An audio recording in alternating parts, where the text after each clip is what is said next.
Good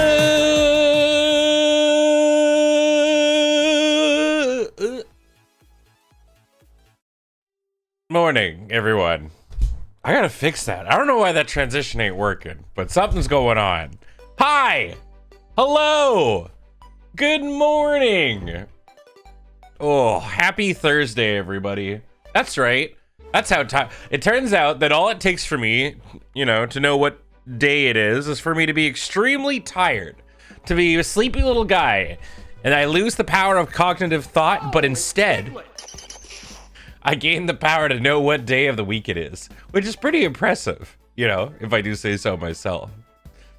In fact, Nicole and I were talking the other day, because we were talking about there's like an upcoming stat holiday, i.e. Canada Day.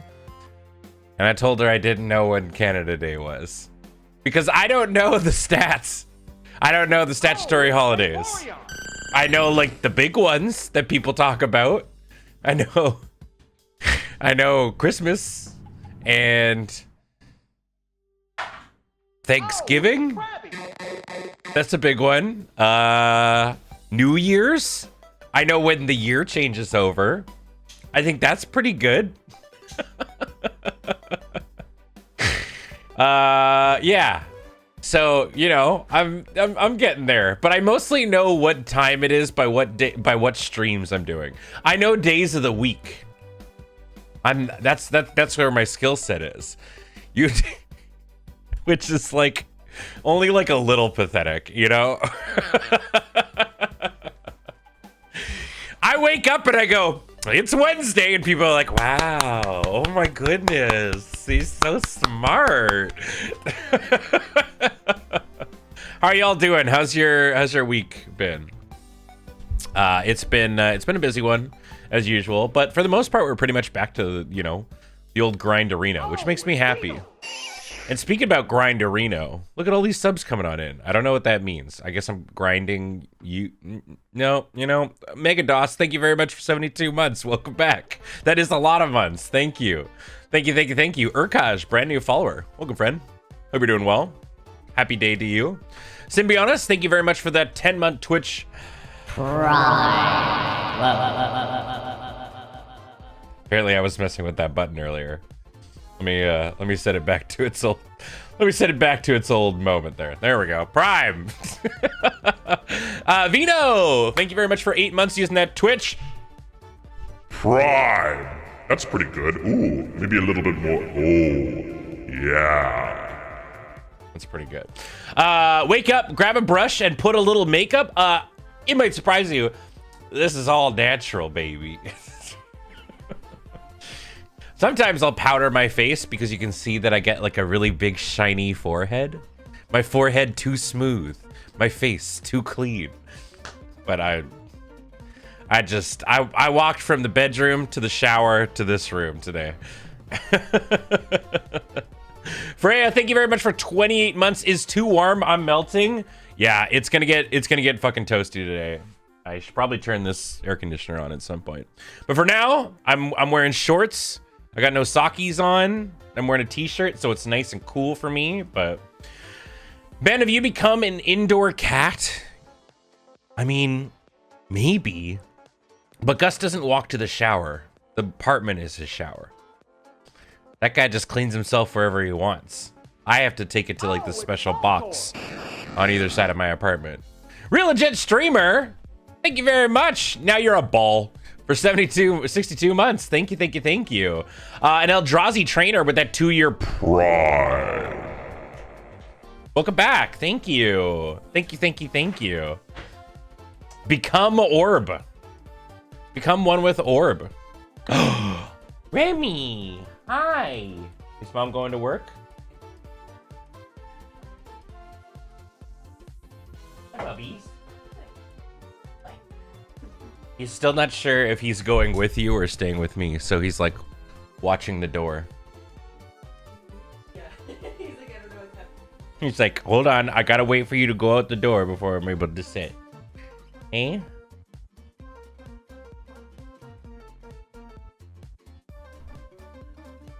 don't quite know what's going on. The main attraction, yeah.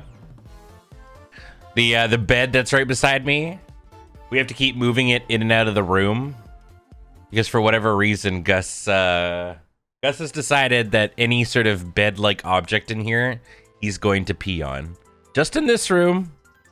And so we're going to be removing his stuff from this room. He has lost the privilege to piss in my office. No more office pissing.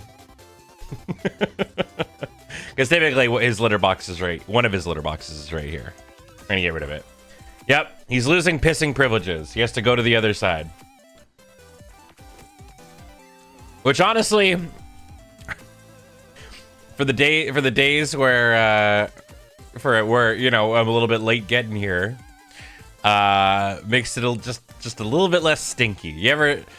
This is a strange and very specific question. But have you ever streamed for 4 to 8 hours with the smell of cat piss? It do be like that sometimes. It's a very specific kind of thing, but you know, maybe there's somebody out there who empathizes with me. Soul Wrecked, thank you very much for that brand new follow, friend. Welcome. No, I'll pass. So yeah. Speaking of big streaming, I'm excited tonight. It's Mecha Chameleon on a bonus crossing the streams tonight on Loading Ready Run. That I think I'm hosting. I should probably figure out if that's the case. Me host? You have to look at more of my face tonight. No. Awesome. Graham's hosting. Whew. That means I can take my pants off. Yeah, the game's really fun. I played a bunch of it with my friends on Friday. Picked it up. Game good. Very, very fun. I mean, I don't know the longevity of it, but like I'm all about these, you know, as we've been calling them, friend slop games that cost $10 and then give you like, you know, multiple hours of enjoyment. I'm about that life. Been watching Crusader and his friends play it this last week. I mean, it is the streamer game right now for sure. You can take your pants off anyway. We can only see chest up. Yeah, but you know, sometimes like I've got too many cameras around here, you know? I'm already showing off the feet. Oh, wait, you can't see it on that. Anyways, well. It's teaching gamers to look up. Yeah, it's true. They got to look everywhere. Betrayal last night was fun from what I saw. Yeah, and in typical fashion, I continue to be a traitor in every single game that I play of that. I don't know how it keeps happening, but it is, you know, I'm cursed for life. I've that's my lot in this. It's either a curse or a blessing. Yeah, for sure. Hammeth, thank you very much for 29 months. You're now you're a little bug guy. Thank you so much, Fred. Yeah. What else has been going on in Ben life? Because I haven't seen y'all since Monday. I mean, you've seen me. That's not true. I see you every day. It just might not be here. I mean, I don't know. I think that's it. What did we do on Tuesday? Right. It was Good Morning Moonbase, which was fun. We talked about music. I'm curious if anybody went and listened to any of the albums I posted. And we also played... Oh, right. We played Warlords, Saga of the Storms. The game is...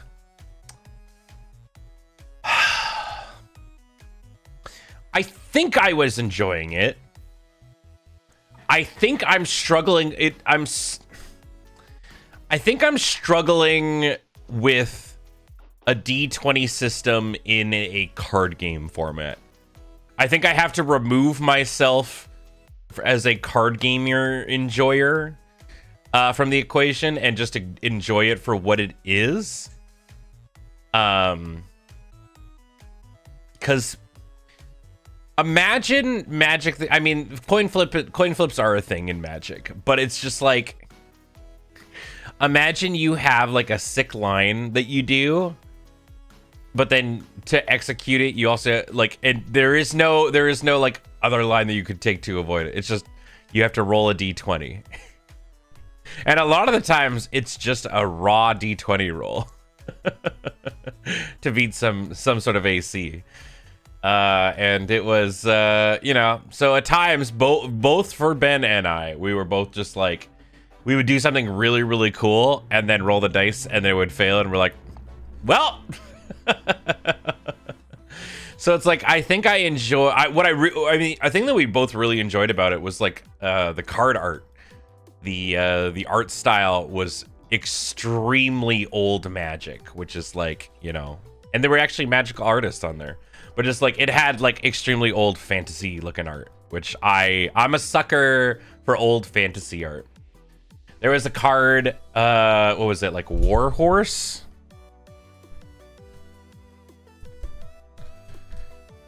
It was just something very evocative about the art. I don't know if there's a card image repository for this game. No, I can't seem to find any. You know, we're pretty lucky as Magic players to have access to Scryfall. I don't think many other TCGs have a robust, like, card repository like Scryfall. Makes looking things up a lot more easier, but a lot more easier. Good job, Ben. It's just like, it's a lot of like classic old art. Like, I mean, hold on, here we go. I'm just grabbing a random card. Like, check this out. It just, it's giving old fantasy. I love this. But yeah. Warlords was cool. It's just like, there is a point where you could just completely dirt out from rolling, which is like, eh. Is there one for Riftbound? There are card repositories, yes, for Riftbound already. Plenty. I think there's like 2 big ones. But they don't have like the as good of search options, I would say. Like, that's the real W with Scryfall. Scryfall has people constantly working on it, so much so that if you're like, you know what, I want to make a deck that consists of only people wearing funny hats, you can search by art and hats, and it'll bring up all the cards with people wearing funny hats in Magic the Gathering, which is insane. The fact that we've got access to something like that is so cool. And it's all just like, you know, community run, really. It's very, very well done. What I love about Sorcery is that on account of the creators being Magic players, they have their own card image search engine based on Scryfall. Interesting. I mean, that is like up there with one of the ones that you know, on the TTC episode that we did, that people were like, I am blown away that Lur hasn't played Sorcery. And we do have a Sorcery product, so we'll probably play it at some point. There's just a lot of card games out there, man. There's just so many, and usually it's based on what one really jumps out and is exciting looking to us, or is a one that we just naturally enjoy. It's why we do like a lot of Riftbound, a lot of Pokemon and stuff. It's just like, I mean, for the most part, it's whatever Wheeler is feeling, and I just go along with it and help set up and stuff like that. So it's his show. I just help make it happen. I want to write a quiz, which is identify the card based on Fibblethip being in the background of the art. Oh, that'd be pretty good. I'd love to try that. I built whole decks from using the Oracle tag searches on Scryfall. Yeah. I mean, working at Lur, where we're like constantly making like goofy, dumb decks. That is like a big part, a big helpful tool. I do not think I would be able to make as many or as fast of decks if not for it. Amy, you're just like sitting beside your bed. You're taking off? Okay. I love you. Yeah. Have a good day. Mwah. Miso's going for his checkup. This is checkup number 2 since the surgery. And we've got nothing but he's looking good. So he's on the mend, which is great. Legit question, do you actually enjoy Riftbound, or is the sponsorship from them part of it? Genuinely curious. I do. I genuinely enjoy it. I think it's a very good game. One worth noting that whenever Lure takes a sponsorship, we do not accept any ones that are like, you have to like, you have to be nice and not like, you know, give your real opinions or anything like that. We would never do something like that. It is both to the detriment and boon for, I think, Lure, because realistically, we have probably lost a lot of money by not taking as many sponsorships as we could. You know, you don't get, besides like our regular main sponsors, you know, like the Card Kingdom and whatnot. Like, we don't do ad reads on anything or any of that kind of stuff, and you know, that's a lot of money left on the table. But also, I think the upside is when because we don't, I think a lot of people appreciate that. I think you're all served enough ads in your life. You don't need yet another one. But also, it means that when we do take a sponsorship, it's usually because we really believe it. It's 99.9% of the time because we believe and are happy with the thing that we're doing, right? Sometimes we'll, like, you know, take a whack at something because we're unaware of it, and it, you know, sometimes it's not great. But, you know, for the most part, yeah, especially if it's like a reoccurring thing, yeah, we do that because of that. You built a brand around that genuine enthusiasm. Yeah, exactly. So yeah, I enjoy Riftbound. And I mean, I'm a League of Legends player, so obviously take that with a grain of salt. The IP does a little bit of the heavy lifting for it for me.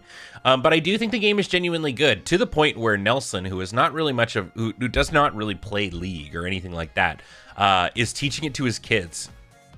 He came home so fucking like jazzed from that weekend, that he like he's just been like really into the game. So it's fun. I like it. It's different enough from Magic, and I think it's actually, I think it makes you appreciate Magic more when you go out and you play different games. I think it's like important to, like, I don't know, you should play other games. You know, it makes the comeback of playing the game, your main game, a lot more enjoyable and stuff. But it also just allows you to be a little bit more critical, right? Hang on, is he teaching his kids Riftbound, or is he teaching them League or Riftbound? Riftbound. Yeah, I think it's, yeah, I think I'm a big fan. Bet is me trying to get my group to try anything other than 3.5. Oh boy, wow, that's like, they're not even playing 5th, eh? They're like, no, it's 3.5 or nothing. That's the D&D purists right there. I have room in the budget for exactly 1 TCG. That's fair. That's fair. I mean, I'm in a position where I get to try out a lot of different ones, so I recognize that. But I do think, you know, or even just like video games, you know, if you're like a longtime MMO player, I think, I don't know, I think it's important to put the game down and take breaks and go do something else, and then come back and do stuff, whether it be 14 or WoW or any of those kinds of ones. That's my excuse for playing War Machine and the Warhammers. Yeah, I mean, or you can, like, it at least makes you, if you're like me, someone who likes to like look at other games and stuff like that and is like, I wonder, then you can you give it a go and you don't quite enjoy it, then you're like, cool, now I know. And now you're not like pining for trying out other things and stuff like that. You know, you just kind of get to find out, right? Or and again, makes you appreciate the system that you might be playing more often. Like, for example, I played War Machine. It didn't quite hit with me very well. It was just a little too crunchy. But I'm glad that I did. I'm glad I tried it, and I like a lot of the things that they were doing. But it's just like, it was a bit too crunchy for me. But I really appreciated it. I mean, it's the same thing with Warhammer. I can't play full scale Warhammer. I mean, I played a game of Sigmar, and it was really fun. I'm glad I did it, and I'm not opposed to doing more or whatever, but it did make me go, I like playing Spearhead. Spearhead is my favorite way to play Warhammer, and that is what I want to do. I want to play Spearhead. I like Kill Team, but Spearhead, if I could, I would just that's all I would play for it. Riftbound seems neat, but I dropped hundreds of dollars on Star Wars Legion because they added Mandos, so adding another money sink. Wait, Star Wars Legion or Star Wars Unlimited? Or is Star Wars Legion like the tabletop game? Is that's their like war game, right? That's cool. That's exciting. Legion is the tabletop war game? Gotcha. Yeah, I mean, I've had a lot of people say that that's a really good one too. To most of the regulars, the crunchiness is the big appeal. Totally, exactly. I think that's the thing. War Machine seems a little bit like a game that you want to play a lot of, like you know, so that you're able to, because any of these games that have like a ton of like rules, it's just like Magic or any of these ones, you want these like things like keywords and all that jazz to basically be second nature, which only really I think comes from playing a lot, right? And I unfortunately I think the big thing is I would be way more of a little tournament grinder at like locals and stuff like that if I didn't work every night at Loading Ready Run. I stream every night at Lur pretty much. And that's the time to go, you get to like go play. I'm the evening worker. I take the night shift at Loading Ready Run. Yeah, it makes it a little bit more difficult, obviously, to do that. So, what was the side? If you're looking at other games, what I heard, be polygamorous. Yeah, absolutely, absolutely. Ben, think of the cog forts. The cog forts are potentially one of the. I looked at those and went, "Fuck! I might need to play a human legion." Because they are incredibly sick. I know that they've added them as like a you can have them as like an auxiliary thing to other factions if you want, but that's very fun. You're just too enjoyable of a streamer. That's very kind. I mean, it means a lot that apparently people I do well enough that Lur feels comfortable putting me in that sort of position. So, you know, happy to do it. It's very fun. And I'm just the 40K equivalent of Vorthos. I just read and watch 40K, but you're not interested in the tabletop games. That's really interesting. I wonder, is there anything that I'm like that for? Like, I don't play the game, but I like all the lore and reading it and stuff? Not really. I mean, okay, Remy, I don't like this. Come lay down. Lay down. Come lay down. There you go.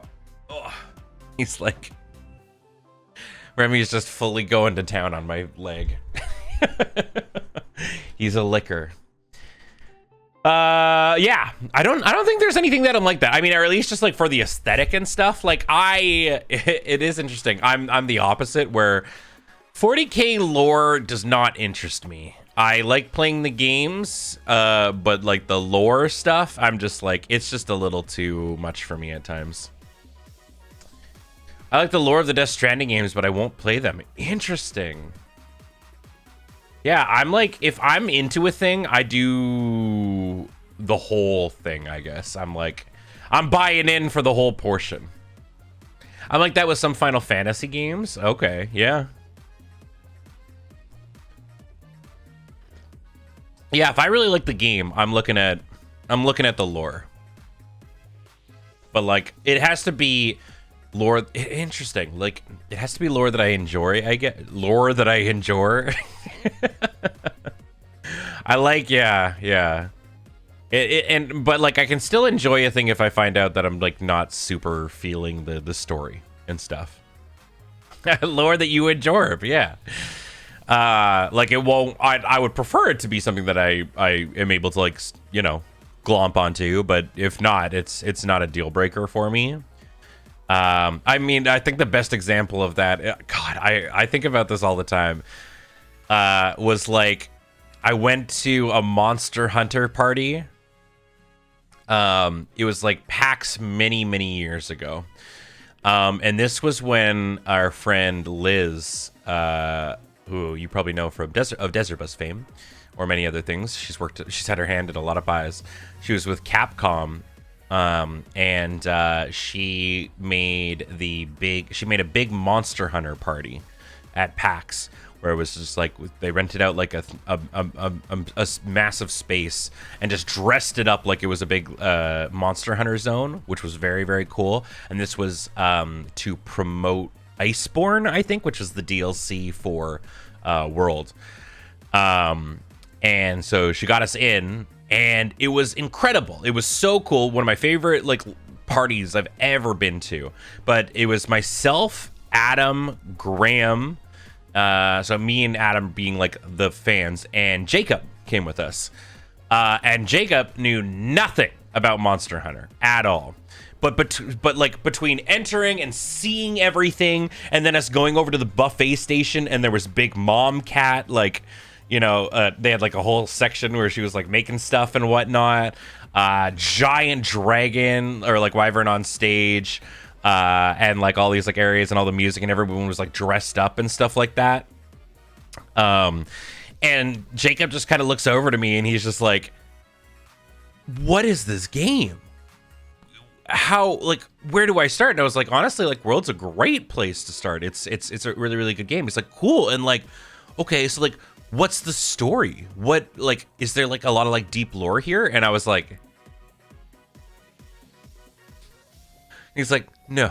And I was like, it's, you go kill monster, carve monster, go get next monster. And he's like, really? And I'm like, yeah, there's not much story to it, dude. There's like, you could get a lot of like little journal, you know, ecological excerpts. And he's like, oh, okay. And he didn't end up playing it, unfortunately. So that's an example of like Jacob, who's like, I need this story to be good for me to kind of glomp onto the game. But in the end, I think he did end up playing it a little bit. But yeah, I mean, that's something I always appreciated about Monster Hunter. I mean, in World, they don't even give the characters fucking names.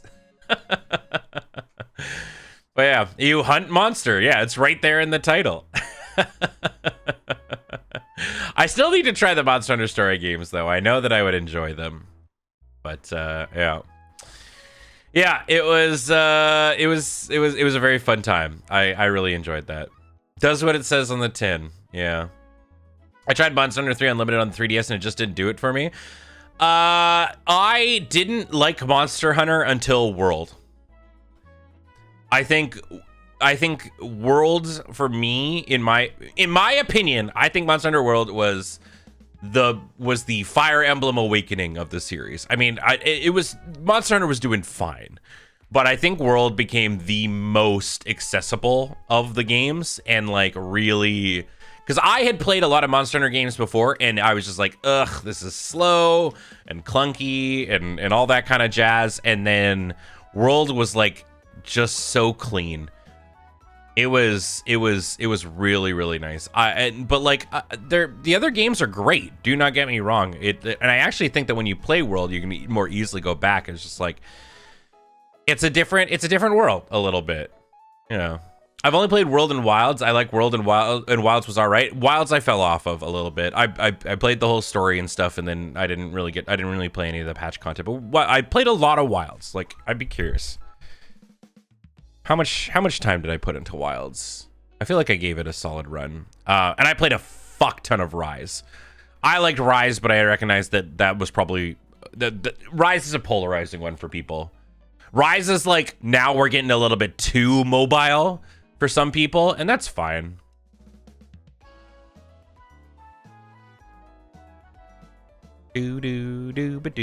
Oh wait, why is Amy messaging me?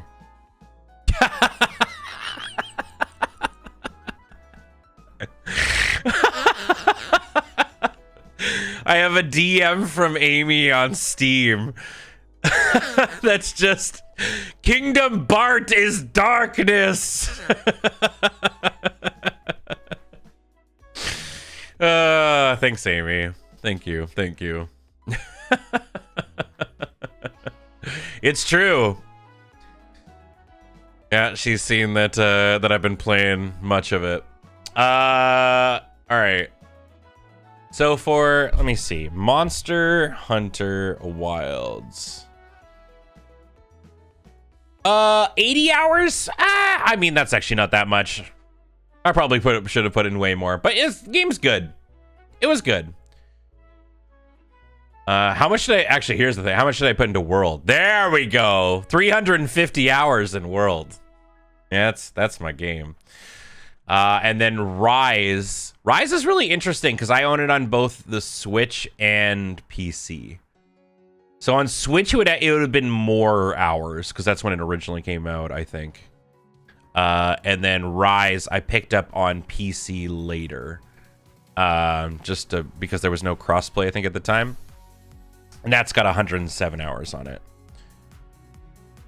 80 is nothing. I mean, with Monster Hunter, it's like that's a lot of there's a lot of things you can do in that game. I could not get into Rise. That's fair. 390 in Wilds. Nice. Yeah. Became Lance Bro on your first play of World and you never looked back. Just being able to poke them in the taint. That's key. I'm pretty weapon fluid. I mean, I was a long time heavy bowgun player. I really enjoy heavy bowgun. But I will every once in a while play a little bit of greatsword. Every once in a while play a little bit. Actually, in Wilds, I picked up Switch Axe because I was loving how it was playing. I'm a big Switch Axe player. I started as a hammer bro, Streb, and then I discovered my true love, heavy bowgun. Yeah, the Switch Axe players were weird too. I think Switch Axe might be one of the least popular. I don't actually know what the breakdown is. I did switch it up for Wilds and changed to Switch Axe. Oh, there you go. It in Charge. I don't know. Charge Blade in World was so popular. Charge Blade because it's like the flashiest of the weapons. Yeah, Nicole was a dual blade, a dual wield, like a dual blade user when she was playing, but she decided she did not like Monster Hunter. Light bowgun I liked more in Wilds than I liked heavy bowgun. So, gun lance always very sick. Yep. Yeah, I mean it's got, I don't know, Monster Hunter's just fun too. It's just dumb fun. It like, especially if you've got like a little 4 stack. You just like hop on, you're like, who are we killing today? Like, I don't know. It's just fun. You get to do some crazy like flippity doos and stuff like that. Sword and Shield, like they managed to make Sword and Board really cool in Monster Hunter, which is super fun. Insect Glaive, players in a corner by themselves thinking no one knows they like Insect Glaive. It's so true. So true. Insect Glaive users just like, yeah, I use Insect Glaive. I'm pretty unique. You wouldn't understand. It helps that the Monster Hunter community is generally quite solid. Yeah, absolutely. I mean, it's such a unique game. I think other games have tried to emulate it, i.e., Dauntless, to limited success. The only ranged weapon I enjoyed was bow. I didn't really enjoy any of the guns. Bow is so funny to me. Monster Hunter bow is the epitome of the thing that I make fun of whenever there's a bow class in any game ever. Because especially in games where there's like magic or like really flashy shit that other weapons can do, bow, the people working on bow have to like really try and think of ways to make bow something other than so they'll have them like do backflips or like, you know, shoot behind their back or like do all this kind of stuff. Like they're always really like, you know, doing like things. They're like, no, this arrow I pull back extra far. And that means it goes even faster. And you're like, okay, bow user. Like it's always so funny to me. And I'm like, that's the thing is I've never been like a bow and arrow user in like any game that I play. So it's like, this is obviously just like an outside looking in, right? But it's just like, yeah. I mean, Worlds had the fucking bow shoots like, it shoots a thing into the air, which starts dropping, you know, those like spiny dudes from Kirby? It just starts dropping those on bad guys. And I'm like, where the fuck did that come from? Ben, I remember a Dragon Age Inquisition run. Yeah. I mean, and how fun was that? I'm just shooting from the side at the dragons. Yeah, the Gordos. Yeah. You're not wrong, but how dare you? I mean, listen, I have zero disrespect for the ranged users out there. We need you. Physical range, I'm glad you exist. I think usually they have to give them some sort of gimmick. Like, for example, Final Fantasy 14 makes the Bard the bow user. So on top of the fact that you're shooting stuff, you also have your songs and whatnot. And so that makes it stand out a little bit. Real question, Ben, who's your favorite monster?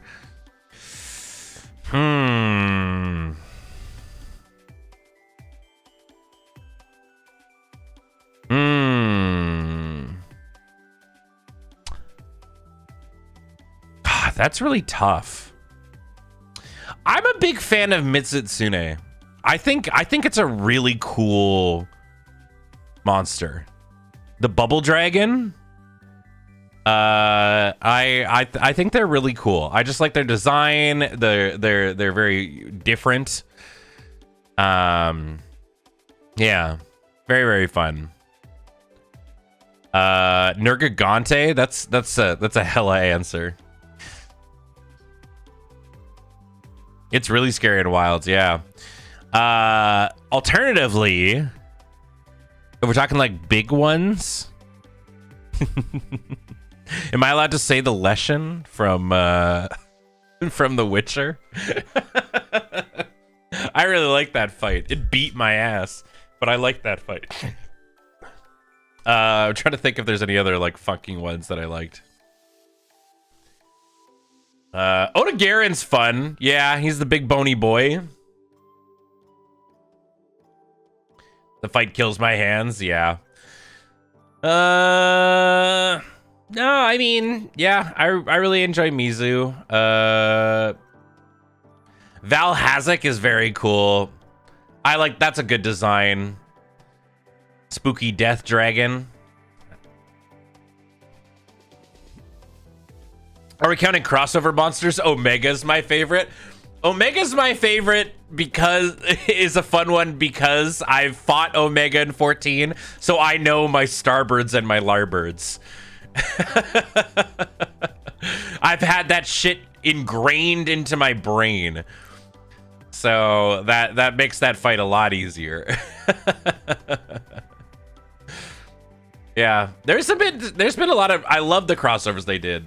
I think Omega is a much better fight than Behemoth was, but Monster Hunter Beast tier list. Oh man, maybe someday. Maybe we'll do another tier list day coming up here, and we do rapid fire tier lists. But yeah, lots of I love Monster Hunter. That's the thing. I live a very rich life of knowing a lot of things, knowing an amount of things about a lot of things. You know what I'm saying? And like, I don't know, maybe sometimes that's to my detriment. Like, I am not an expert on any of the things that I am really a fan of, but I know enough. I know enough about a lot of things that like I can give the 101 on a lot of different topics, which I think is neat. I'm okay at a lot of things. I like to, I'm the druid of video games. At least we can all agree that we love Kezu. Mod, somebody shoot Yon Lance. You can take your dick wyvern and leave. I know, but I know just enough about things to seem smart, but not really enough to be dependent on for info. Yeah. I remember Community Day of Monster Hunter Rise and getting some help from you fighting Magnamalo. Yeah, Magnamalo. That's a fun one. I mean, that guy is just cool to look at. Nobody likes the penis monster. You know, somebody must, because they keep putting Kezu in games. Somebody's got to enjoy them. Yeah, that is literally it, Hemeth. You either the clunkiness is fine to you or it's not. And that's the thing, is more recent titles for it made it better, I think. Because like old titles, that early Monster Hunter games, that's some clunky shit. Nowadays they're a lot more fluid, but it is still kind of clunky, you know? So yeah, games are fun. Wilds ramped the clunk back up because it's two different teams. There's like two teams that work on Monster Hunter games, and they swap. So it's like the team that worked on Worlds is not the same team that worked on Rise. They kind of go back and forth, from my understanding. So like this one is the Wilds is the World team, and Rise will be probably working on something else. So yeah. But yeah, I mean, like it's the same with Pokemon, right? Like I feel like I have a pretty deep knowledge of Pokemon, but I don't know if I can be depended on for Poke knowledge all the time. I'm not like I don't know if I would consider. I don't think I'm a Poke expert. I think I'm pretty good with it. It probably between my biggest knowledge base would be Pokemon, World of Warcraft. I don't even know if I can say Magic.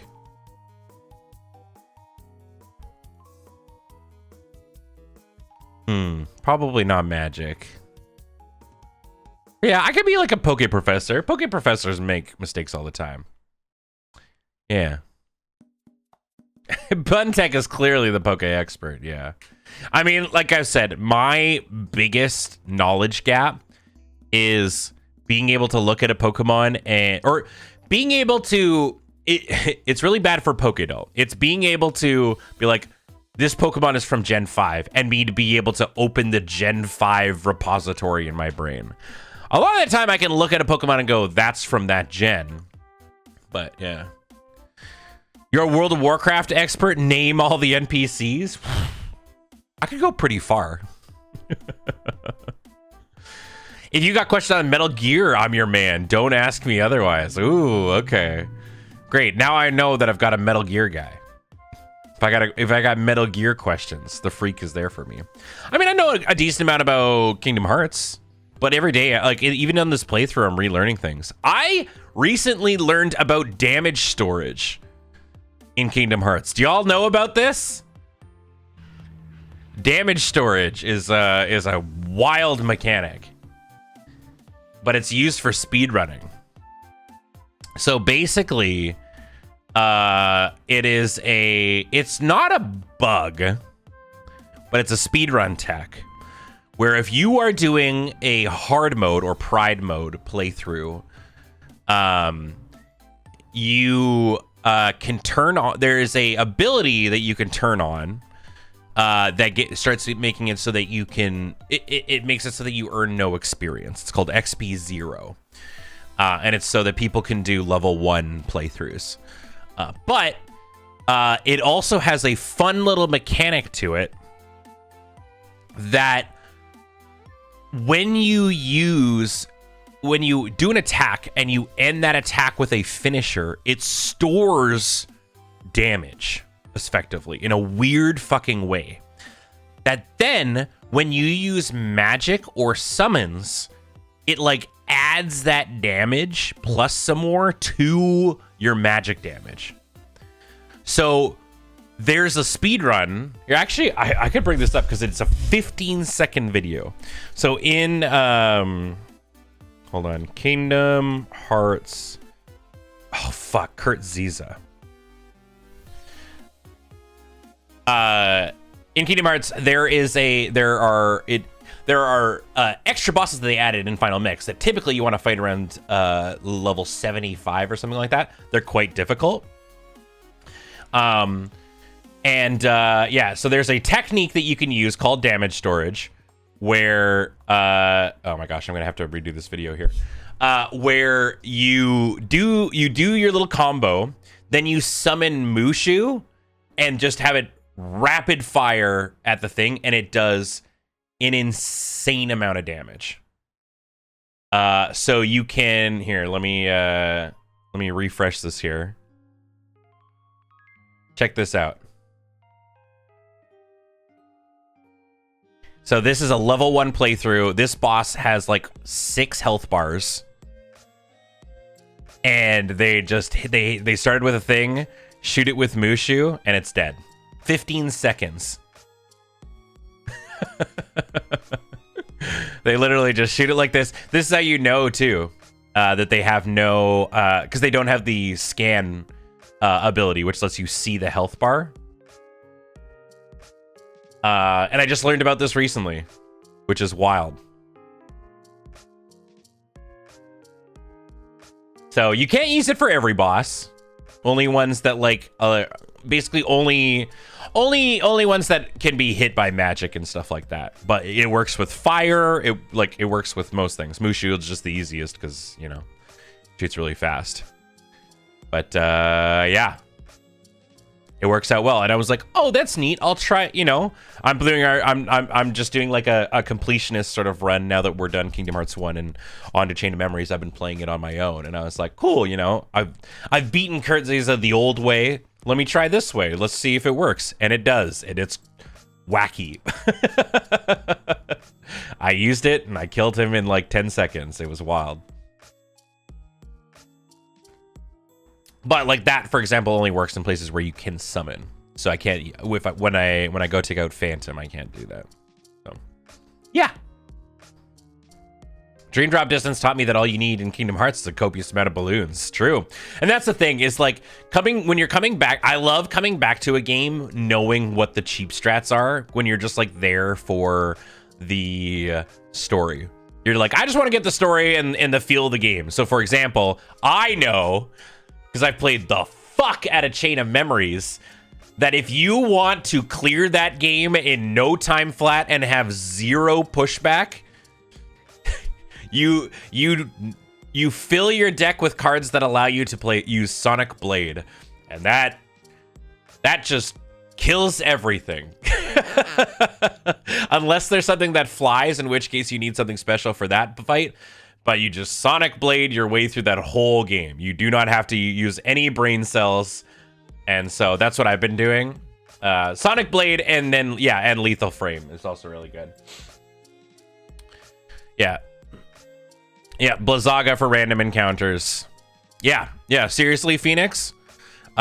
Basically, when you play Chain of Memories, you have 3 decks. You have your boss killer deck for bosses that are on the ground. You have your AoE deck so that you can get through, like, just, you know, walking through the world really quickly. And then you have, like, usually, like, your special kind of, like, this is, like, you know, playing for fun or whatever, right? And you kind of just boot between those twos. So I pushed Jordan to use Blizzaga strats, and he might have enjoyed it for once. It's fun. I mean, you can also do super weird things. I decided that I wanted my AoE deck in that game to be summons, the summon AoEs. So I have like 9 Dumbos just shooting water at things. It's great. Dumbo just kills everything in AoE. It's a lot of fun. It also is like, it's fun going back to video games, I think, that you played when you were younger and you were a dumbass, and coming with like adult video gamer knowledge. I always think you'll be surprised by how much easier the games that kicked your ass as kids are. You know, it's like the age-old thing where, like, you know, people who didn't play Pokemon Gold when they were kids don't understand the Whitney stuff because we were dumbasses. The only reason Whitney was hard is because we were dumbasses. We didn't understand that, that all the things that beat rollout. Like, we were dumb. If you're an adult and you go play, Pokemon Gold, you will absolutely slap the shit out of Whitney. But like it's and that's what I love. That's how you can see the progression in you as a human being. Whitney is a wall unless you plan for her to some degree. Yeah, but can't you catch like a Machop really early on? I'm pretty sure you can in Gold. That said, I do not have the same time to grind as I used to. Yeah, but the upside is you have to trade for one. Yeah, that's what it is. Yeah. Yeah, the upside of that is usually, especially if it's for grinds, I am on team exploits. If there's like a do this and you get a bajillion experience, I do it. Unless I'm trying to do like a personal challenge. But if I'm just trying to complete things and stuff like that, I'll have guides, I'll have what have you. I'm like, just like, for example, I'm like, I'm playing this new on Steam, so I want to get the achievements, and I'm like, am I doing the level 100 grind again? And the answer is yes. So I'm like going through and like, all right, what's the best way? Exploits in single player games? Yeah, I'm all about it. Watch Wheeler do a red playthrough and learn the power of smokescreen. Yeah. That's another thing too, is just like you gain appreciation for moves that you never would as a kid. You were never keeping those status moves as a kid. But then you're just like, ooh. In fact, most of the time you're like, you're going to have multiple moves of the exact same type. You'll have Thunder and Thunderbolt. Yeah. Toxic strats, yeah. I will pull out the Alchemy Resto loop in Skyrim to just one-shot everything. Yeah, I don't know. I think it's... I like coming back and just absolutely bodying a game. Or, doing something to experience it in a different way. I'm a big fan of challenge runs that don't make you mad, right? It's like how I've talked about Nuzlocks. I don't do Nuzlocke because I feel like I need to be, if you're playing regular styles, you're dumb and you're not experiencing like a hard, it's like people who only play on hard mode, right? I do it because for Nuzlocke, at least for me, I do it because I like the narrative it creates. I like that it challenges me too, but I like to create a narrative. So that's why I was thinking like for Wind and Waves, what I was probably going to end up doing is I'm not going to Nuzlocke the game, but I will probably do something like where I can only use the first Pokemon that I find on a route, for example. I'll still catch as much as I want, but I'll probably just like, because then you have some sort of story, right? Like if I'm only just grabbing things that like I really enjoy and whatnot, that doesn't speak to me personally. But it's a neat way to use Pokemon you wouldn't normally too, yeah. And it gives you like a little bit of an attachment, I think, to the characters, right? Because you remember when you got them and all that jazz. I soft Nuzlocke Pokemon games, yeah. Like that's kind of the way I like doing it. I need to commit to playing a Pokemon game I've still never fully played despite having tried several times. I like recommending newer games to people. I know, and it's going to be different for everybody, so it depends on what kind of person you are personally, right? But like, I am still a firm believer that like, I don't know, I just think the old Pokemon games are a bit of a slog to like somebody just coming in like dry, for lack of a better word, Raw? No, I don't like that either. We need to figure out what word I'm looking for here. But yeah, like something like that. Celia knows a thing or two about softlogs, yeah. Yeah. You could roll for each route. I did that for Paldea, so I'm not locked in on common encounters. That's kind of fun. Coming in fresh. Sure, that's probably the word I should have been using. I don't know. I love Gen 7. I obviously am so biased, but it's like I like Gen 7 because it flips a lot of the formula on its head. The Pokemon are very neat. If you have a 3DS, it's fairly accessible and stuff like that. But yeah. Yeah, Omega Ruby, Alpha Sapphire, I think is actually also a very good recommendation. Yeah. Yeah, I love... those are good ones too, and people have a massive boner for Hoenn, so... People really like Gen 3, you know? They're big fans. Gotta have them toots, yeah. A Hoenner, yeah, exactly. Yeah, I mean, they're all fun though. I like every generation. Gen 3 is like not my fave, but I enjoy it still. I don't think there's a single Pokemon gen that I've been like, ugh, I don't enjoy this. I think I also enjoy the ones that people tend to hate.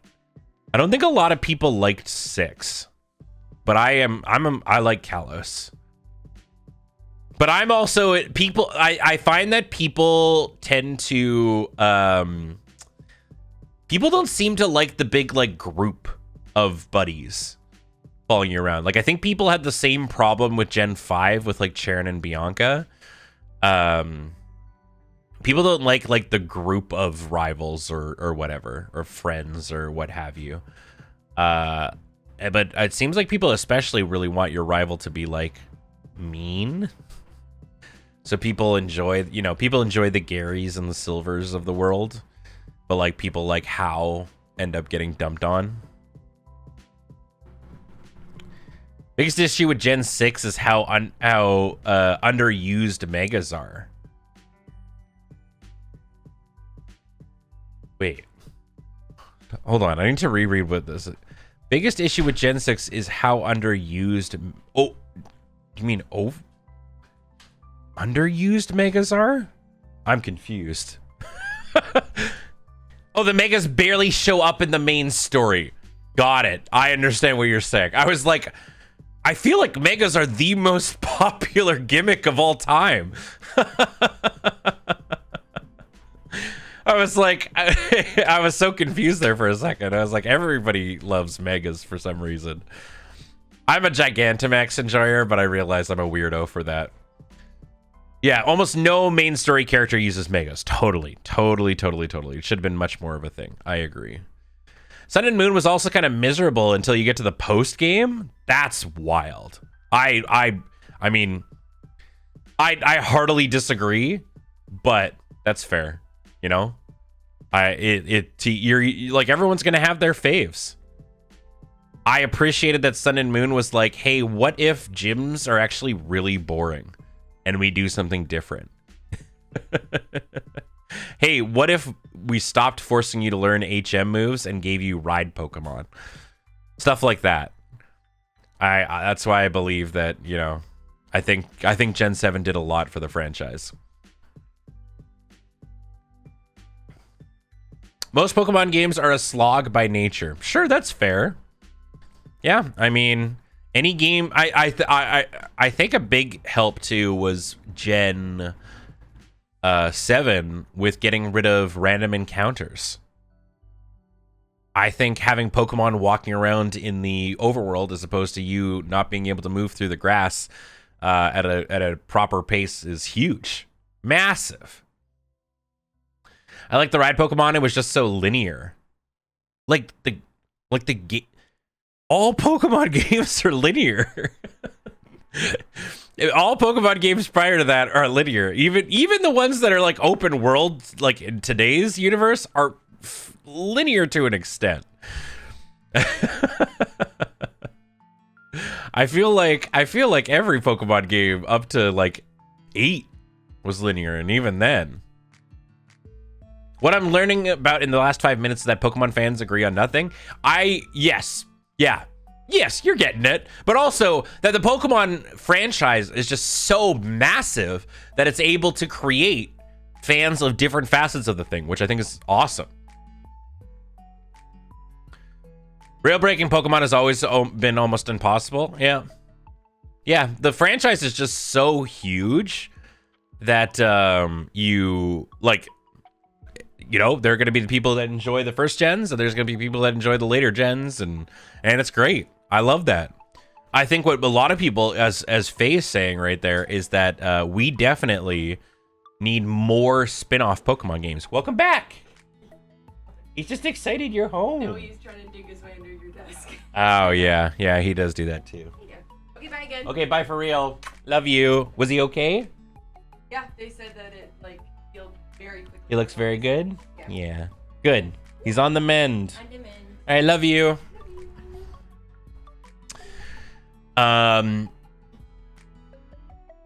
Yeah.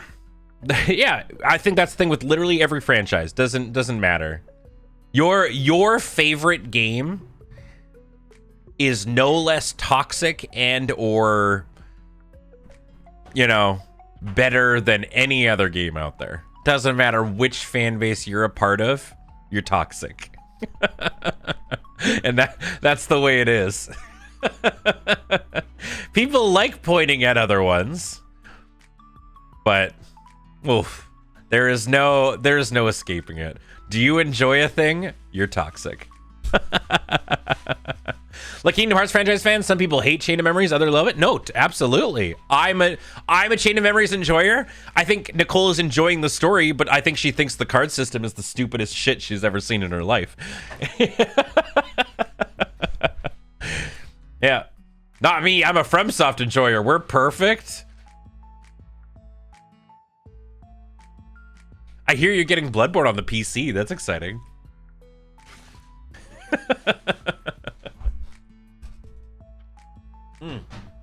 Real quick, I'm gonna refill my coffee here.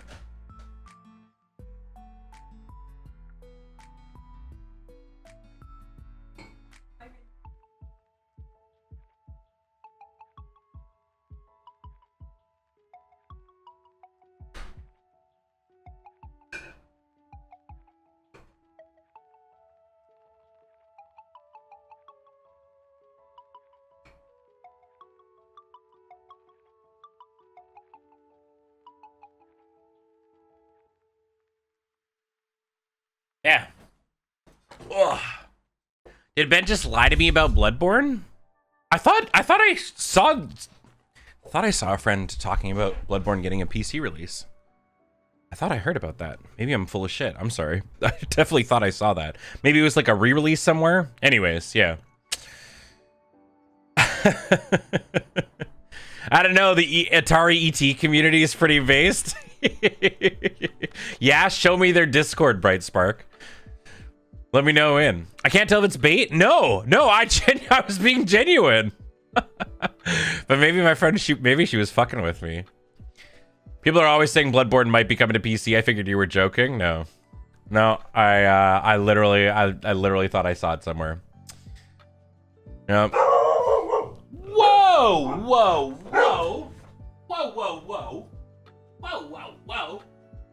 What is up with you this morning? Huh? What is up with you today? Why are you being so crazy? Why are you being such a crazy man? Mwah. You gotta relax. You gotta relax. Okay? Yeah. Yeah.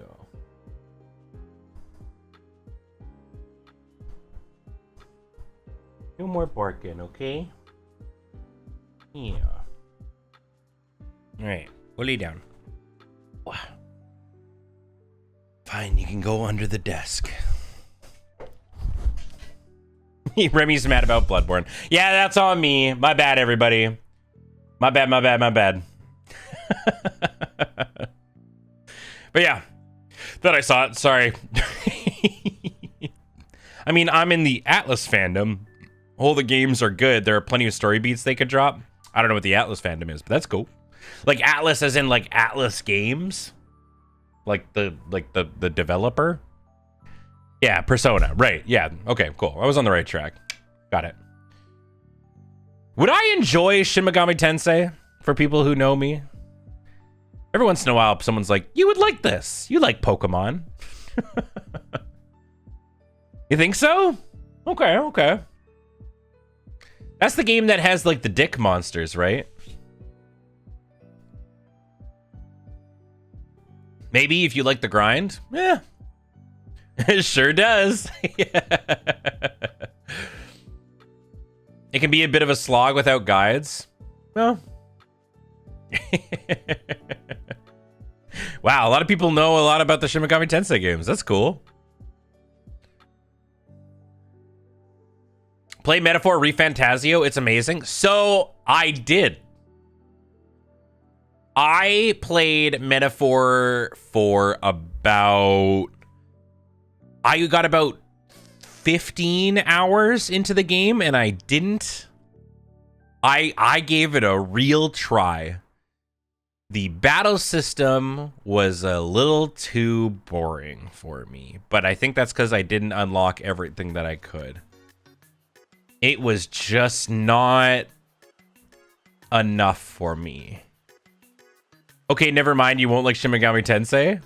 Well, so the thing that I didn't enjoy about it, oh God, it was supposed a while ago now, but like, what was it? It was like, okay, so you get these really cool classes, and you can turn into like these big, like, you know, fancy monster versions or whatever. But like, at the end of the day, it just sort of felt like I was always just like clicking one skill. There was no like meat. I've heard that like it got deeper like once you actually like went into it, but like, yeah. Metaphor is the definitive Shin Megami Tensei Persona entry game. If you didn't like it, you won't like Persona. Like, I enjoyed it. I don't know. I can't remember what about it was like. There was this thing about the combat that I remember. I was just like, I just kind of got bored. I don't know. It was like, yeah, I felt like you would get like a skill, and it was the only other skill that you would ever use. It didn't, because like, wouldn't you like, I'm trying to think. I can't remember. But yeah, there was something like, it was just like, I felt like the combat didn't feel deep enough. It was like, I mean, and I'm coming from Pokemon, right? But like, I figured when I'm playing like a turn-based game like that isn't Pokemon, there's usually like some gimmick, whether it be like an active like time battle system, or I don't know, you accumulate some resource to do a thing or whatever, and it did, you know, like for example, Expedition 33. It does have a gimmick. It has two. So where was I? I had just beaten the Scottish dude for the first time when you see him. So like not far into the game at all. But like I felt like I had gotten like a decent chunk where it's like I had multiple different whatever they were called. And yeah, the class system. But the class system wasn't really, yeah, I don't know. Yeah. I don't know. I thought I was enjoying the story, which is rare. I do have a tendency to not enjoy the story in some of these kind of games. Yeah, I don't know. My biggest problem with Persona was just how long the dungeons were. Yeah. I think that there could be a bit too of like, because like maybe that's just it. Maybe I've only got room in my heart for one turn-based game these days, and that's Pokemon, right? Because if we're talking anime RPGs that Ben played a lot of outside of Kingdom Hearts and Pokemon, I played the fuck out of the Tales series, and Tales is great. Tales is like an example of what I really enjoy, which is like the action battle system, right? Oh, Tales of Vesperia might be like one of those games that's like, it's got a deep part in my heart here. Tales of Vesperia is like a integral Benjamin Ulmer game. Yeah. I bounced off Tales of Symphonia very hard. Are the newer games any good? I haven't played any of the newer stuff, but yeah. Have you tried any of the Dragon Quest games? I remember Back when I was pirating 3DS games with my little cartridge, with my little flash cartridge, I had the Dragon Quest monster catching one, Joker or whatever. And that was fun. I like that. Do you ever try the BattleTech Video XCOM game? Yes, I have it. I think multiple times I've installed it, and for some reason I just didn't get deep into it. Probably because there's too many games. Too many games, man. There's too many. If I'm not streaming it, I gotta find time to do it. I work a lot, turns out. The intro is the best in video games. Really? Whoa. Yeah, like, I mean, I'm so excited for the Star Wars XCOM game, but I know myself and I'm like, I don't know when I'm gonna have time to play this, but I'm gonna play it. I'm gonna play it.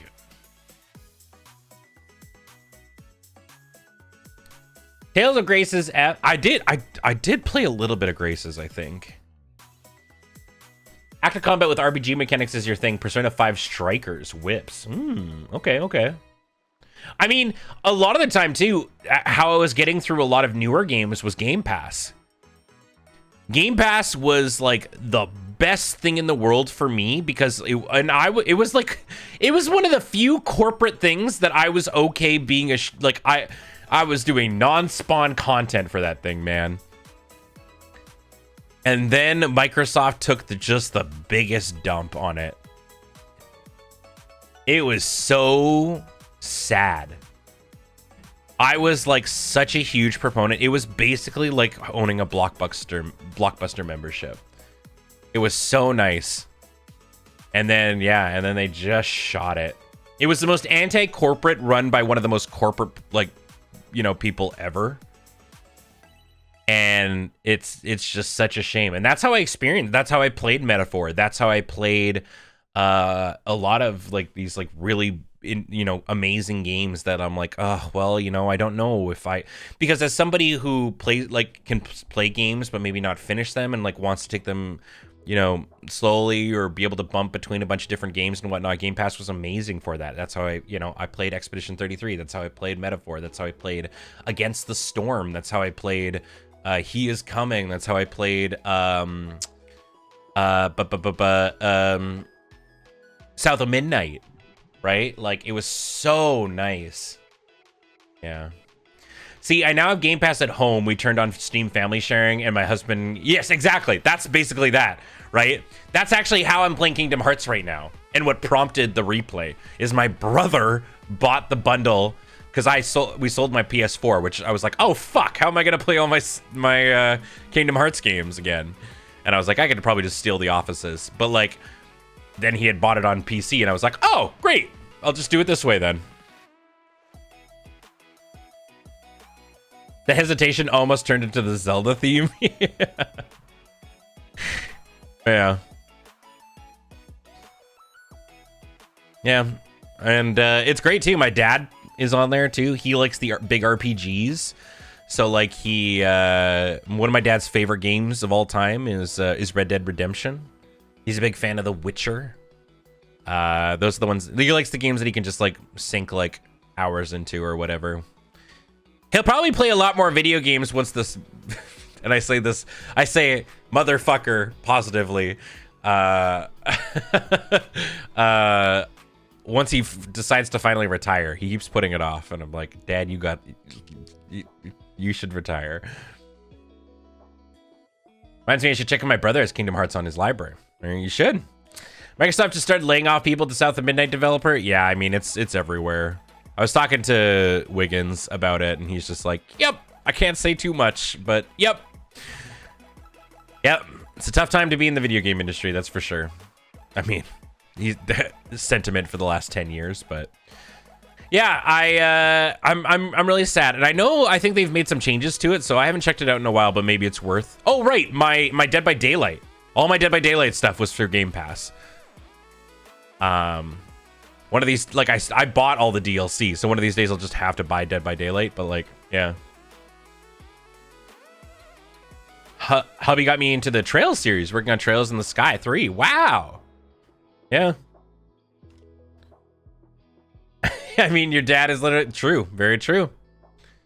None of my families are gamers, so no family to borrow and stream stuff with. Yeah, I mean, I also did the secondary thing, which is I made a secondary Steam account and attached it to the Lure Steam account. And so now that's kind of become my Game Pass.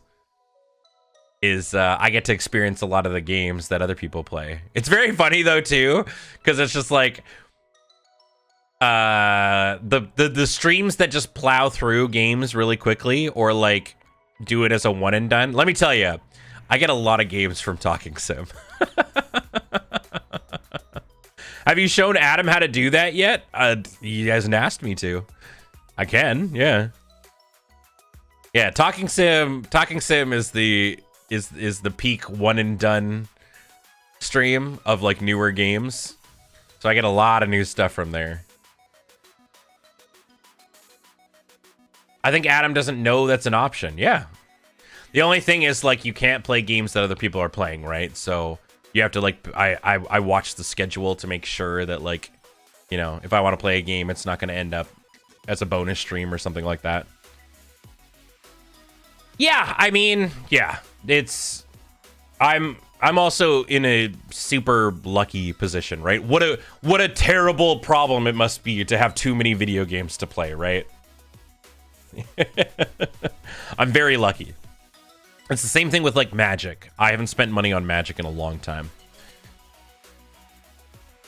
I love that you can keep talking to NPCs and they constantly change what they say. It's like a little visual novel embedded in the RPG.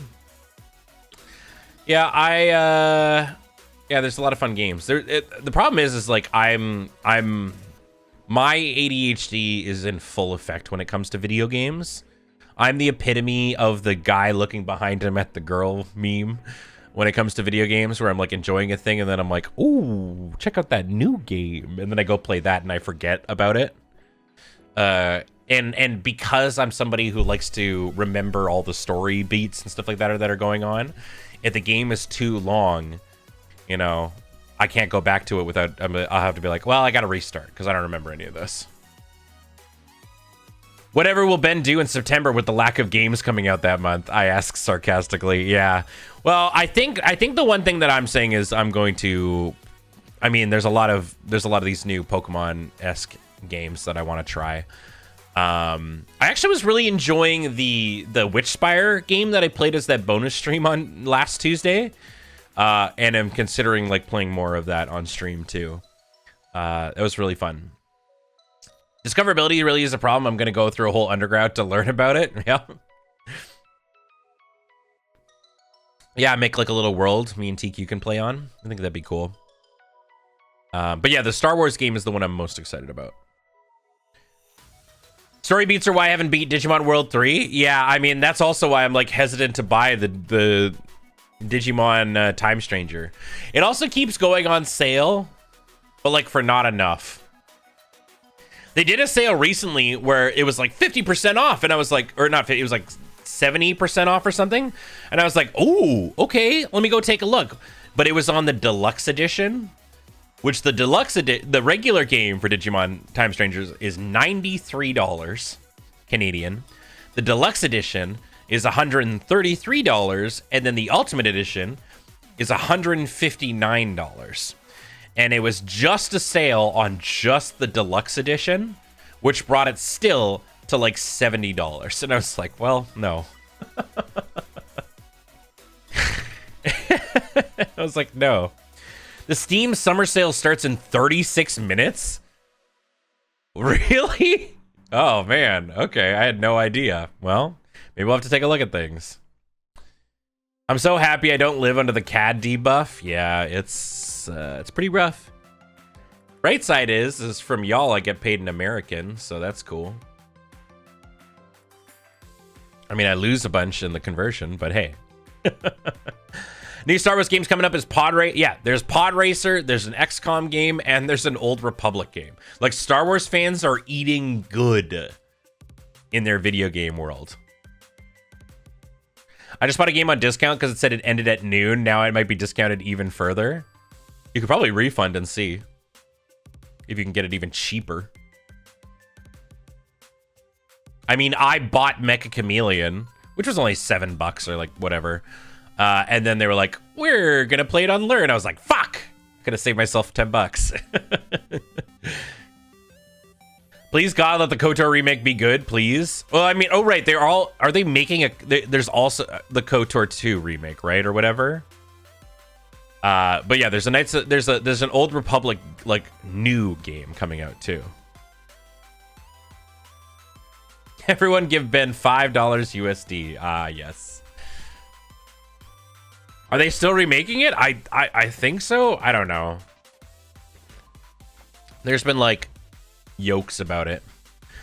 You just finished the Infinite Fusion 2 demo. It's presumably going to be a while to finish. Yeah, I might wait. I've got so many games, I don't know if I need to do any more early access fan games yet. Yeah, I mean, it's the Kingdom Hearts thing, right? Where they made they said a thing 4 years ago, and then, you know, we're like, is it still happening? That's what I talked to Heather about when they did the Kingdom Hearts 4 trailer at the most recent Nintendo Direct. She was like, are you excited? And I was like, I'm more so relieved than anything. Like, it's exciting that I'm just excited. A lot of us, I think, just gave up. I think a lot of us were just like, this might just be scrapped at this point, because they had already scrapped the Kingdom Hearts mobile game. They were making another one, and they just shot it. Presumably so that they could put more manpower into 4. But yeah, I think there's more of just a relief. I've given up until we get a release date. Yeah, it's true. We still have no idea. I'm guessing end of next year is my guess, but yeah, it was oh good, it didn't get canceled kind of thing.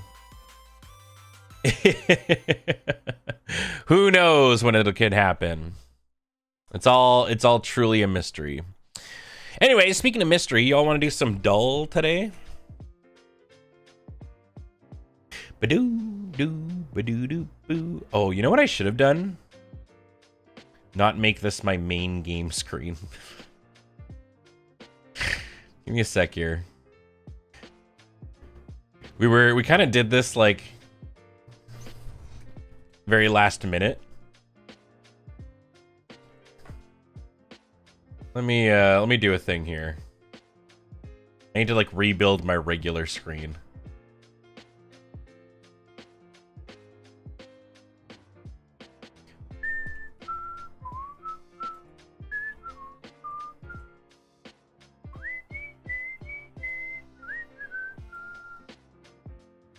There we go. Great. It's a perfect work of art, no need to change. There we go. Perfect. Let's do our dulls. How are people doing today? Ooh, Grath with the 2 guessies. And Cheese Hammer 2 guesses, but just slightly shorter. Or slightly longer.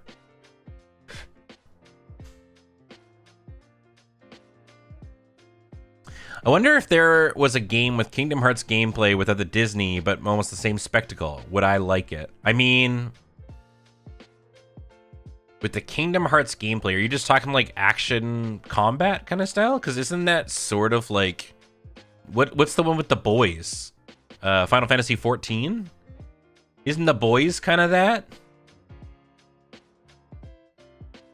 Might enjoy that. I haven't played Du Bois game, but I think Du Bois game is kind of like that. Oh, do we need a new invite link? Sure, we can do that.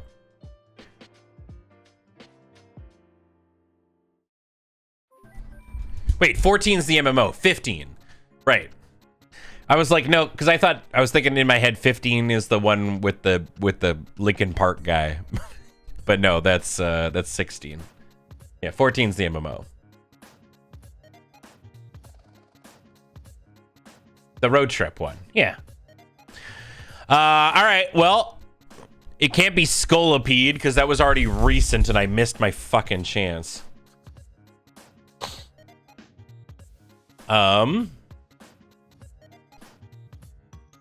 Let's go.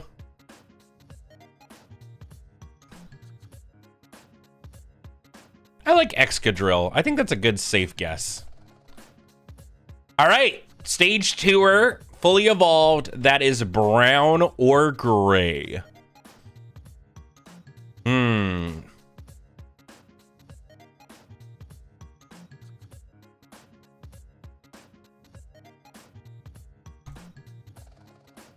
Holy shit! Oh my god! Oh my god! I was like, no way! Oh, come on! So it's newer than Firo. Fuck! Oh, so close.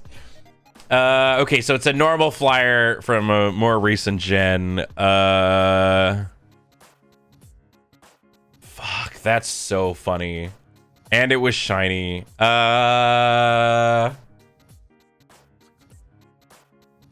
Normal 2-stage flyer.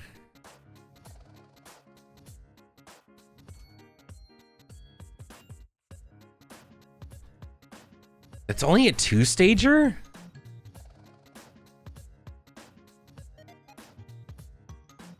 Yeah, I guess it could be like Noctowl. Oh, man. I was robbed. I was robbed. Oh my god, you literally did the same thing, Grath. But you guessed in the right vein. That's so funny.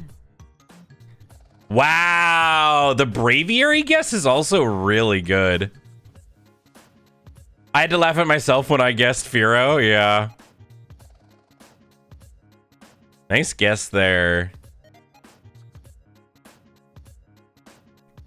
You know what? I'll take it though. Very happy with that. GG's. How we doing here? Buntech has almost lapped the closest person. next I feel like everyone's gathering their power for next month when we flip. We've got 5 days left in this season, and then everyone's going to be coming for Buntech's crown. All right, time for the rest of this. Who we got here? Ooh, we got our Rapid Dash Galar. Noctowl's your favorite regional bird? It's a good one. They're also very good in the TCG. After a piece of seaweed merged with debris from a sunken ship. Gee, oh, who could it be? Oh no, I know who it is. Fuck. There we go. Sorry, my brain was like spooling up here.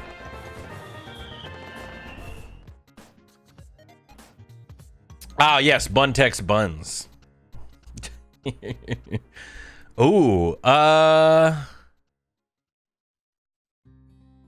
first thought was Claydol, but there's white here, so this is like kind of its side. Is this like Regirock? No. Oh, is it Claydol? Was I right? The first, no, not Claydol, sorry, Baltoy. No. Oh, it's Corphish. Fucking Corphish. There we go. Got there. All right, let's see if I can get the card. Ooh, okay. You know what? This is looking pretty dwebble. No? Okay. Is it like roly-coly?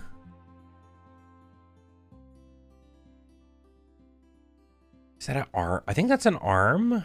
So maybe not roly-coly.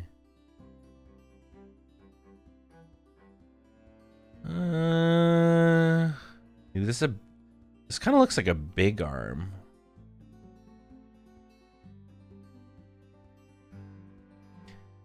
Like it could be a Graveler. No, because I think up here I see basic.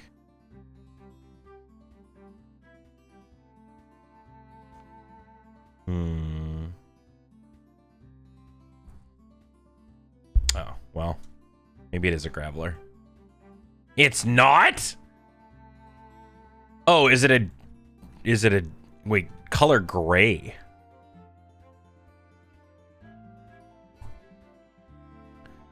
Huh. Like, I guess it could be Geodude, but I don't look at Geodude as gray. Oh, I guess so. Oh, I see. I was looking at the arm the wrong way. Nice. All right. GG. Damn, I thought it was a slam dunk with Dwebble or Crustle there, but all right. GG's. Time for some food crimes.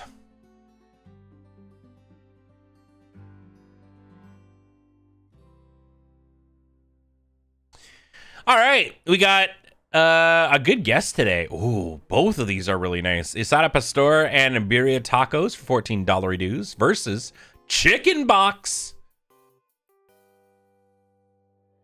These both look really good. I woke up late, which means I didn't eat. I had like a piece of toast, so I'm gonna be in trouble after this. I like that there's 3 different kinds. I think left is better, but this looks, I would mess this up.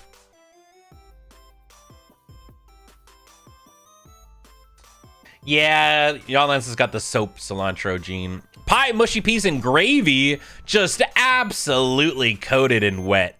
Versus the chicken fried tacos. I mean, these look great.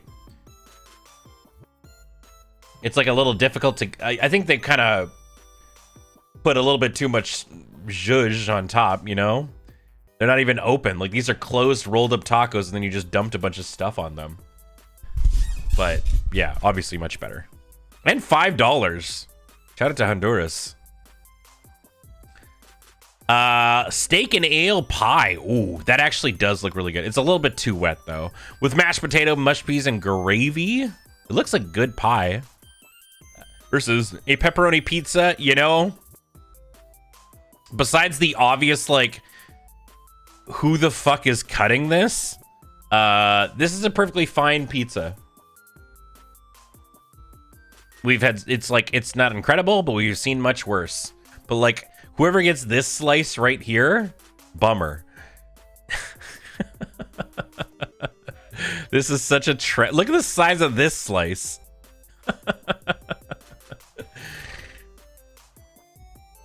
3 a.m. dive bar lighting isn't doing any favors. Yeah.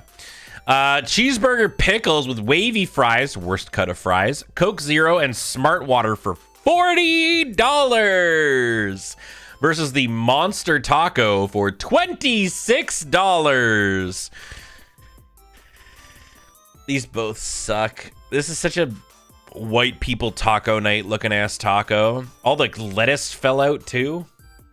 What even is Smart Water? It's regular water that they have convinced people is better for you.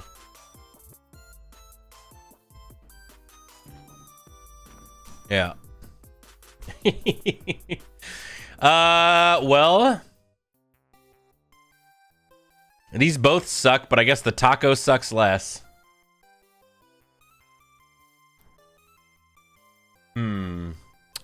Salt and pepper chips with a chicken sub for $16. Honestly, not terrible. They're pretty mid looking, but like, you know, not the worst thing I've seen. Versus a cougar tail, a 15-inch glazed maple donut bar. Oh, long donut. We're eating maple donut the long way.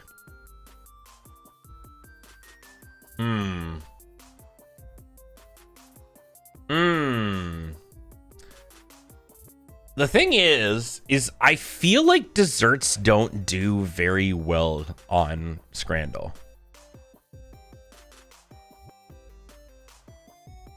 I feel like they always are kind of medium on here. Usually there's a dessert debuff, shockingly. That's way too much for a donut. I mean, it's a lot of dog nut. That's big dog nut. Plus, I actually am kind of down for a donut that's easier to fit in your mouth. I feel like donuts, you're always going to get a little... Listen, beard havers, I'm sure you empathize with me when I say eating donuts is tough. Yeah, long donut, less messy. Circular donut, get on beard, and then you're going to get the shit out of your beard.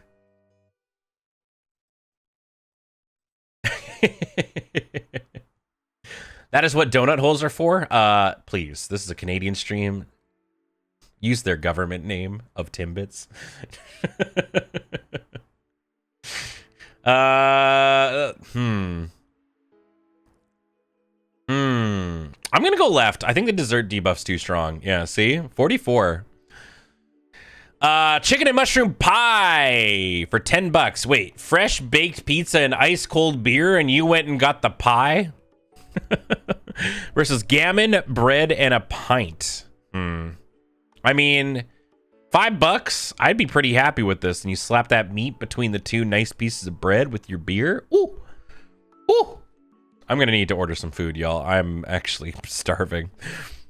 Now that I'm looking at this. I'm being affected by Scrandle today. I think we're going left. 16% is way too low for that. Salt and pepper chicken chow mein noodles. Whew, that looks really good. Versus the Dominator. A quadruple bacon cheeseburger, jalapeno popper, and grilled cheese sandwich. It's a burger, please. Wait, what is this? Oh, that's the jalapeno popper. Jesus, for $56. Oh my God, no, actually, never mind. Yeah, I'm still very tired of burger going tall. Even burger going wide, not as good. Burger don't need tall. Too much. Burger have to fit in mouth. I don't know, man.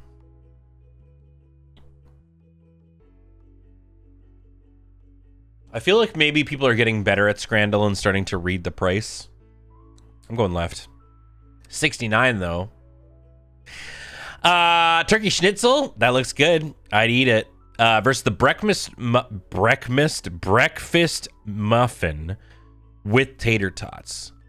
Question: why are there two? There's two English muffins on this. It's like English muffin, egg, English muffin sandwich. I mean, this looks great. I would annihilate this for breakfast. This is great. This is the kind of breakfast that I enjoy, which is that I get to skip lunch. I'm on team big breakfast. I mean, I'm on convention magic kind of meal where big ass breakfast, skip lunch, nice dinner. That's what I love. Also, I'd like to congratulate the hotel laundry on running before Ben got to the game. There you go. You can always rely on me taking way too long to play. We're going right. We're going right. Okay, we've got kebab. That looks nice. Very nice picture. Sans the cucumbers, I'm happy. Versus the mini gluten-free chocolate brownie with marshmallows. A pass. Fill my body with gluten, please. Vietnamese spring rolls. This is cute. I like this a lot. This is really cute. You get like the little separate thingy that then you can put the probably your sweet and sour sauce. I like this. This is very fun. Versus sausage, $8 for one. You get a sausage that don't even fit in its bun. This is a tough one. I mean, it looks like they got two spring rolls for $2.99. This is tough. I mean, they're good looking sausages.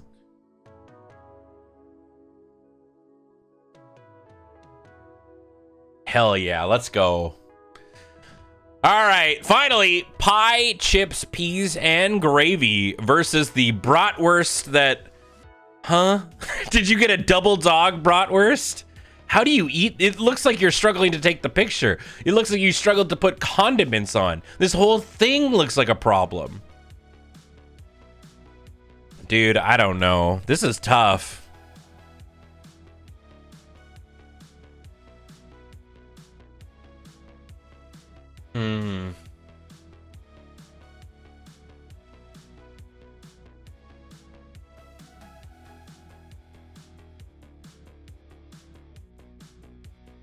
Do you disassemble the right? Dude, I wish I could disassemble the right, if you know what I'm saying.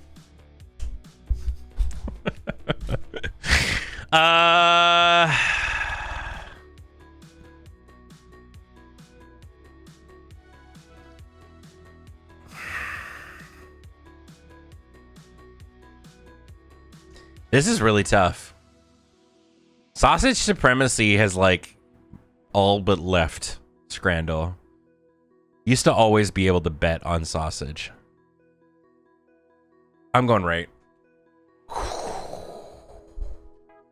We're still here. We're still here. Oh, look at that. 10 out of 10, 7.2. The boy has still got it. That's why they call me the Scrandle Kid. He still got it. Sausage supremacy is over, but the pie and gravy disrespect continues. That's the thing. You gotta weigh the metas against each other. It's like when I used to be super into salty bet, and it was just like, you know, the old adages of like, you always bet on sword, but is sword better than Dragon Ball Z? You start to pick up all the little mimetic shit from that. Rename the channel the Scrandler. I don't know if I should. I don't know why, but the Scrandler sounds like a, I don't know, like a villain that you definitely don't, a villain that's only going to get one comic because he's incredibly problematic. Who calls you that exactly? People, you know, people who call me things that call me that. Yeah. Adam Scrandler. It makes me think of sticking around. Hey, Scradley. A Batman villain that fell into a vat of stadium food. Yeah. And I just become like a thing made out of like, just a man made out of food. The 80s era kid show baddie that definitely wasn't brought back in the remake. Yeah. Didn't Nicole make a Scrandler? Oh yeah, for her Tomodachi life. Yeah. I need to share a very specific thing about those spring rolls. You get them pretty much anywhere in the country for almost no money from an old Asian lady in a stall that looks like this, and it's great. Let me see. Oh, dude, you know that the trucks that are like this, very nondescript, they're like sitting outside an area, are always so good. The hole in the wall little ones where it's like one or two people working, maybe like a mom and a pop kind of thing. This is where you know the good shit comes from. There was a banh mi joint that I used to go to whenever I would go to Calgary, and it was literally a hole in the wall. There was no entrance or anything like that people went into. It's just there. You went to an alley and there was a window and you went to that window and you ordered, and then you'd get it from there. And that's how they handed out. And it was like banging banh mi. The less flashy, the more tasty for restaurants. 100%. Yeah. Yo, what's up, Rita? Yeah. I mean, I do associate you with it. I wonder why. That or the diners that have those large TL's lamps. Yep. Yeah, there's a really good place in town called the Dumpling Drop. That is not a hole in the wall, but it's quite small, where the dumplings see it all. And they just do dumpos, and they're great. Growing up, no one knew what pho was. My dad, so in Edmonton, if any of you Edmontonians are watching, I don't think it's there anymore, but there used to be a restaurant called the Friends and Neighbors Cafe on White Avenue. And my dad would always take my brother and I. Basically, we had like a weekend thing that we would do is we would go to White Avenue, which had a farmer's market. And we'd go to the farmer's market. Basically, this was a farmer's market that was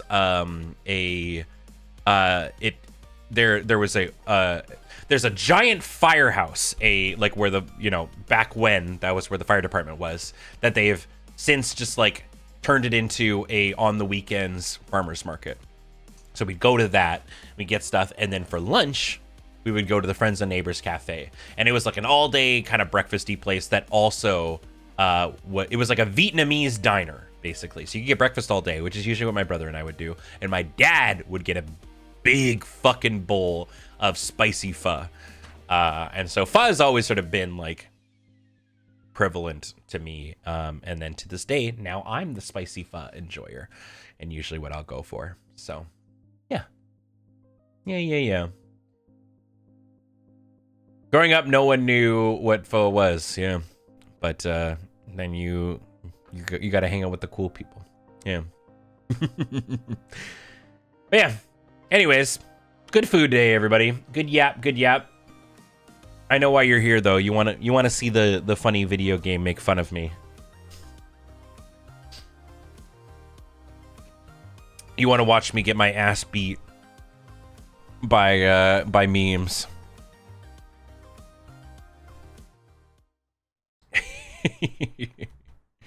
All right, let's get to it then, shall we? Now, Ben, it hasn't been 2 hours yet. Ah, close enough. You know, it's like when the teacher mails it in with 10 minutes to the bell. What was the answer to the Undertale fight? We found an Oddish who could learn Magical Leaf, and Magical Leaf can't miss. Yeah, we found the weed Pokemon. Also, our first Pokemon who is a fire type. Also, I needed to add some things to our overlay here.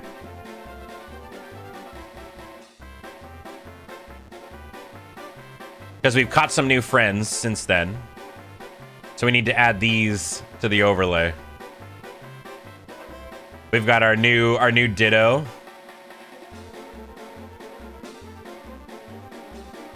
We've caught an Amoonguss.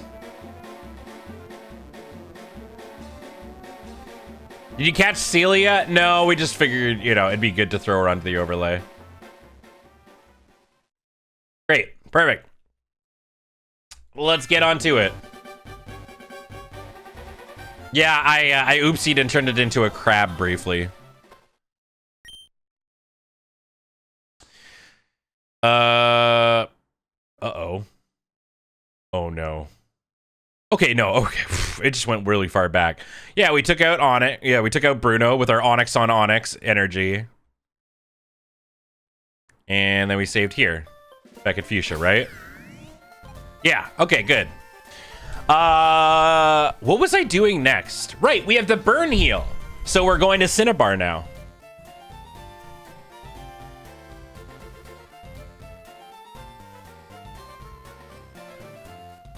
Yeah, we had the Onyx on it. I mean, it does feel like I kind of just want to bring Ditto everywhere. We never did Sabrina's gym either. Well, Sabrina's gym got canned because she killed someone. Instead, we got a badge. We got the gym badge. Yeah, we have a membership to Club Fitness. You know, fitness nuts in your mouth. Thank you. We're going to Cinnabar.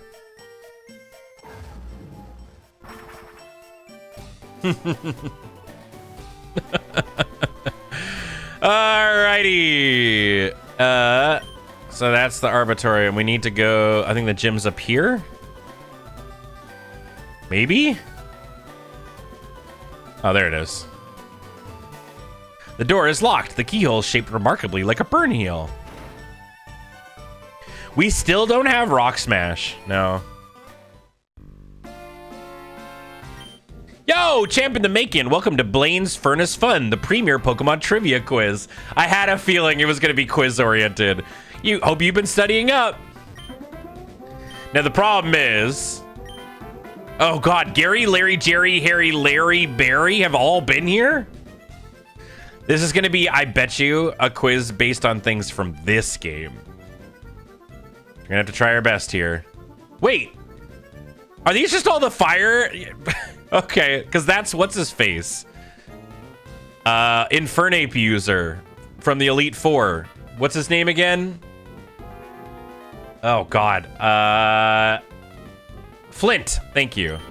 How many holes in a... Oh! Is this going to be the impossible quiz? Holy shit. Is this going to be the impossible quiz? Now, these are none of the answers, but, like, that would be incredible. Nice called shot, Phoenix. Hey, what's hot? I got with me all the fire Pokemon I'll ever need. Now, the answer for that one was 4, I believe. Whoa. Oh, God, it is. Wait. Oh. Because this is Flint's team. He has a lot of not fire Pokemon on his fire team.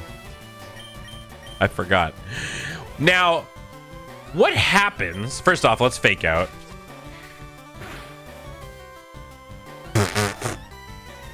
What happens if we turn into all the... Okay, they have water gun. Yep. Now I have all the fire types.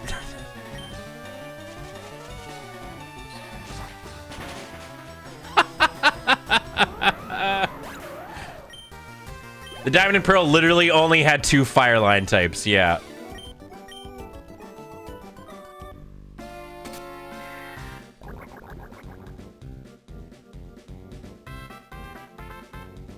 One. Start the counter, everybody. A new day, a new murder spree. All right, aren't Pokemon... Oh, damn. I was excited. Aren't Pokemon of different kinds or levels not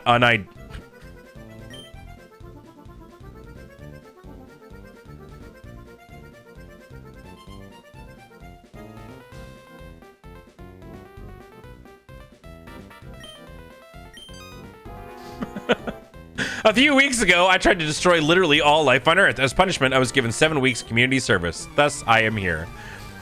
Oh, is this one of the Flare admins? Oh, Elite Four Malva. I don't remember Malva at all.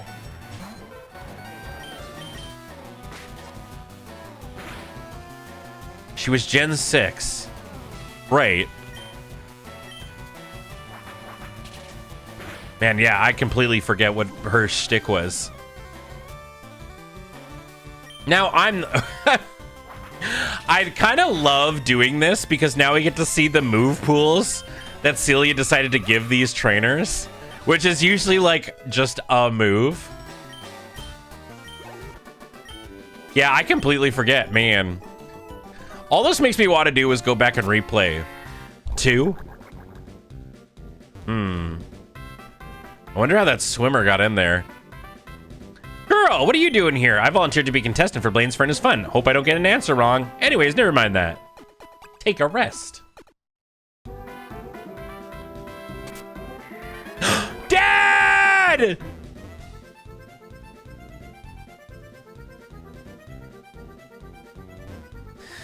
Three. Which city can the Pokemon Chansey be found in? Okay. I'm starting to think my answer doesn't matter. I was invited here to be a gym trainer, but I think I'm doing something wrong. Ice Jake? Darmanitan? Okay, well, you know. At least you got the fire type right. Got the weirdo Zen mode. I wish Zen form was better.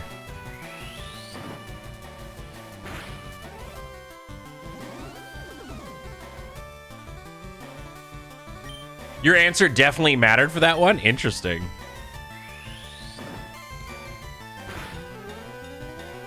Oh.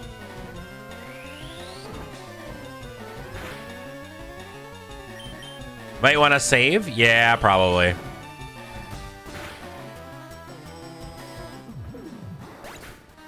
Chansey would be found in every city with a Pokemon Center. Oh, yeah. All right, I get it. Hang on, this is the 7th gym, right? Should it be ice type?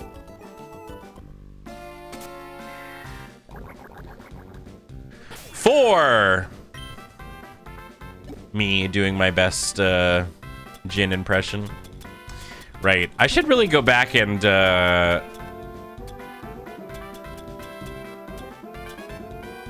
I guess we've got a lot of these lemonades already. We could definitely multiply our lemonades. Infinite lemonade. Blaine's Furnace Fun. Question 4. Eek, did you just look at me? No. Fuck. Don't lie to me! Don't lie to me! Surely we can't kill Lass. Shall we metronome back and forth forever?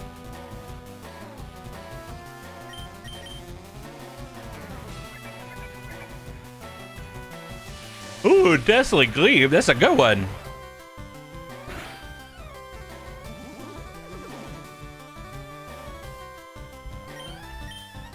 All right, here we go. Butterblade.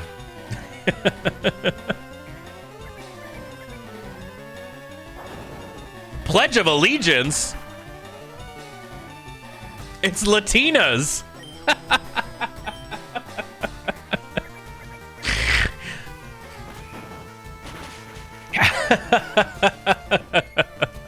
You know, legendary pair Latinas. Good. Okay. Lass is gone. Now we never have to worry about looking at her again, right? Blaine's Furnace Fun. TM28 contains Tombstonifier? No. Tombstonifier? What kind of fool would have believed a name like that? Yeah, this is Yucine. Is he gonna send out a Suicune against me? A Splippy Fop? Okay, I mean, he did, but also, huh?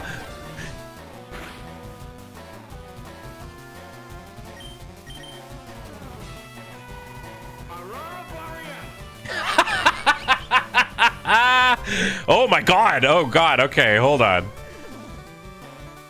Aurora Borealis.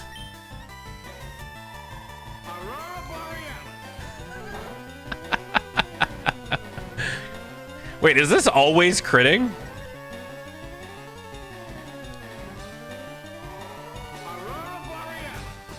I never want this fight to end.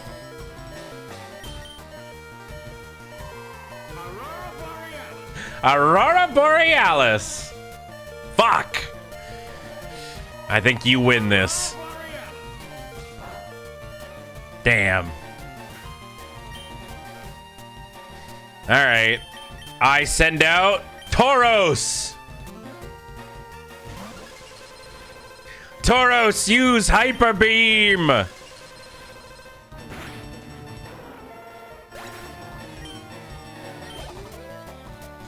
No. I wish I could go talk to my dad. My Ditto's dead.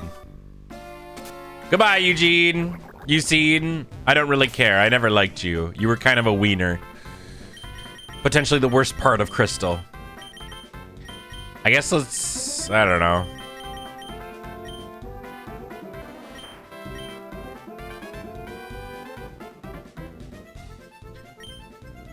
Maybe we send out... Let's send out Oddish.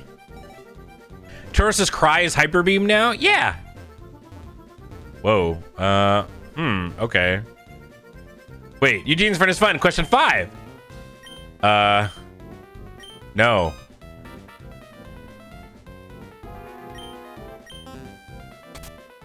There we go. I see.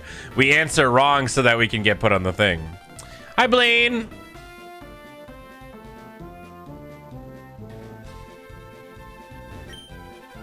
Is that a new contestant I see? Oh, ho, ho. Welcome to Blaine's Furnace Fun. You ready to test your wits and wet your metal? Let's begin. Question 1. Who is the first Pokemon? Oh, I need to literally bring them?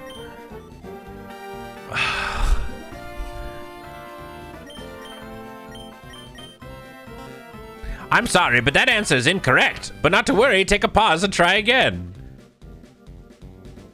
Okay, so the first Pokemon is technically Rhydon. Or Rhyhorn.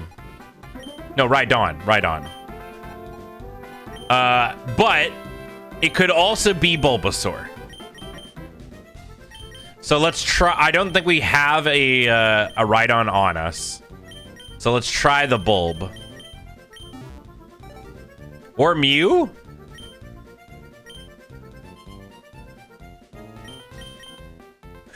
So that's your answer. Let's see if it's correct. Oh, God.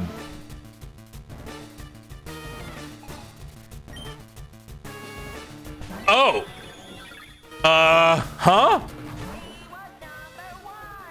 He was number 1. I'm gonna hit you with the baneful Wunker. Let's get some information here. First impression, haha! Yeah! Well, we win now. We didn't get the music, but...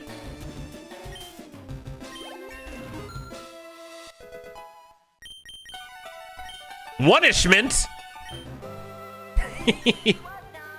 You shall be punished for your transgressions.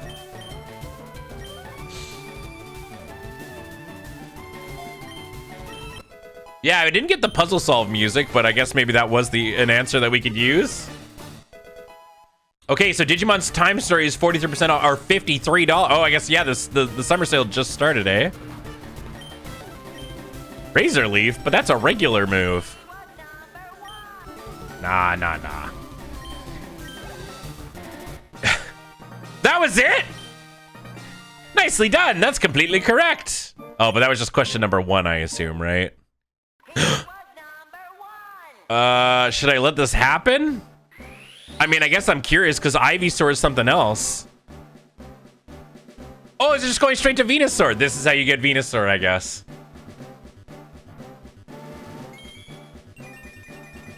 You know, it's been a while, Inventor, since I've done that.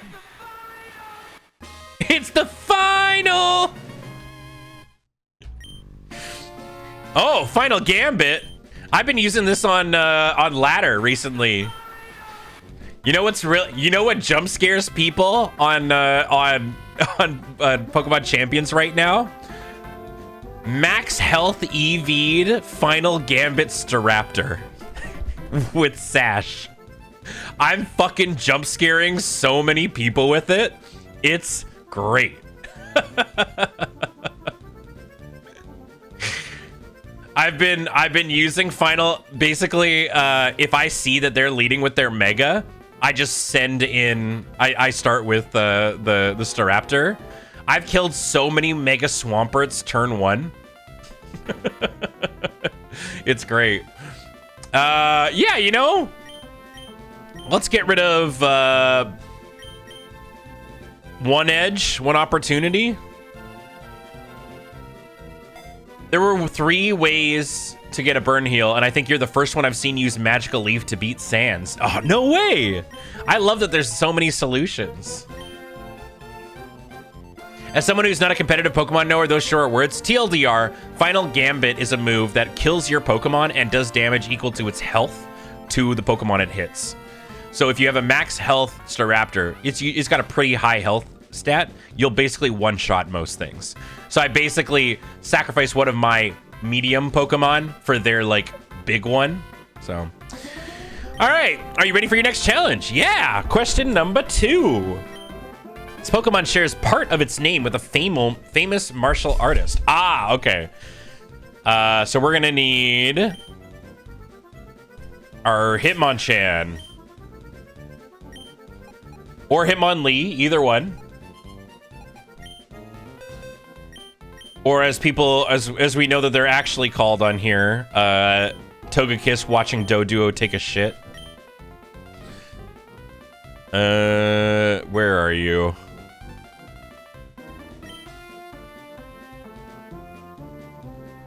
I wonder if I could just show them Ditto for every single one and they'd be like, yeah, totally. Where the hell is it? Is it in my party right now?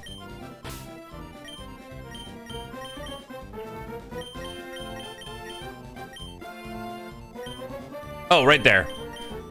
There we go.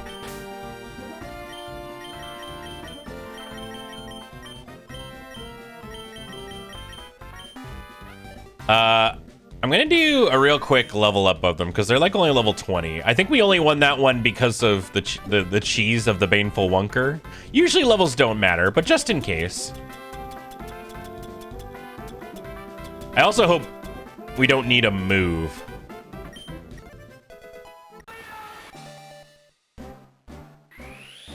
Whoops. If I see a crab, I'm out of here. Wait, what? What?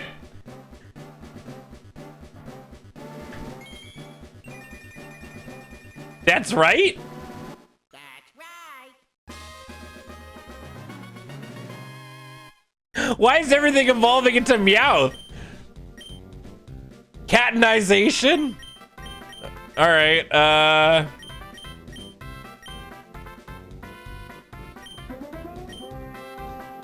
right, well, I'm gonna give Cerberus a couple of levels here. Thunder Punch.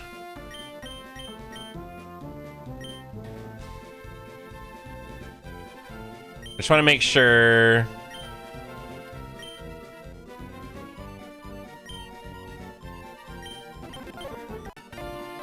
Okay, we've got all these punches.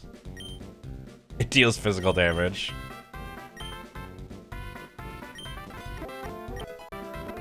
Psychic Punch. Maybe we need all the various punches, is going to be my guess. And if not, then that's fine. Okay, let's just go with that.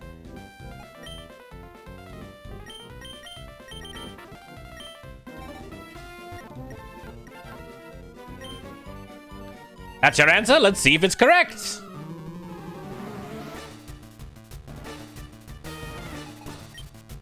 Okay.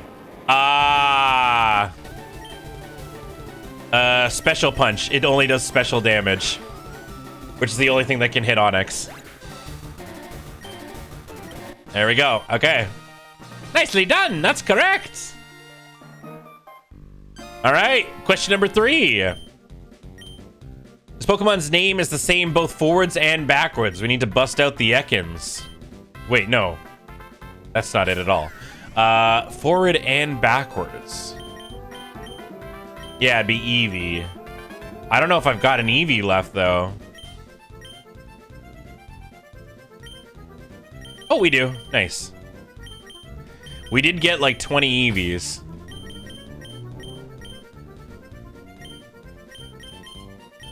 That's right. Got so many Meowths.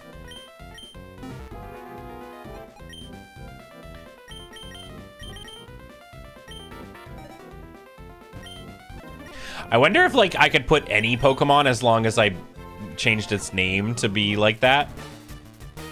Why is the Ditto a brick wall? Because it's a Mew. Malamar. Okay. Super power.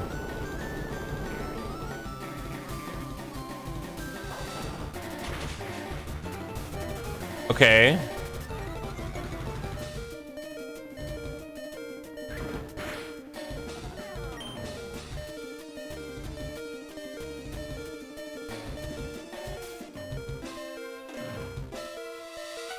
Okay, I wonder what the solution here is.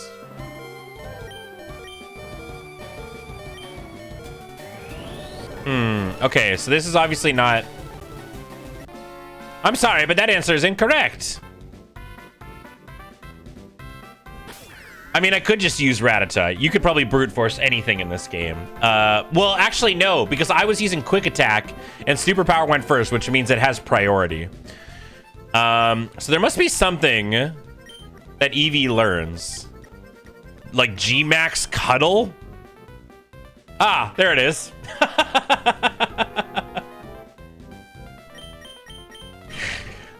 The G-Max energy, the user attacks, the move ignores stat boosts.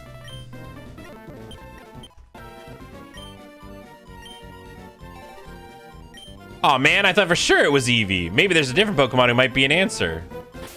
No, I'm pretty sure it's Eevee.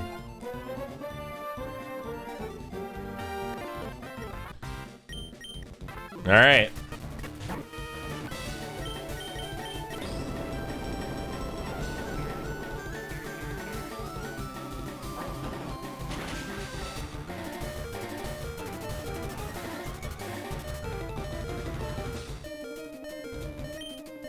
There's no G-Max in the air.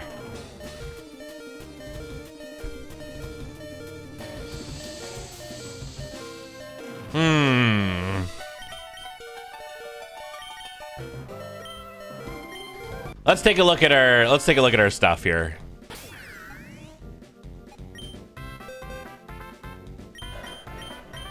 That's the same back and forward.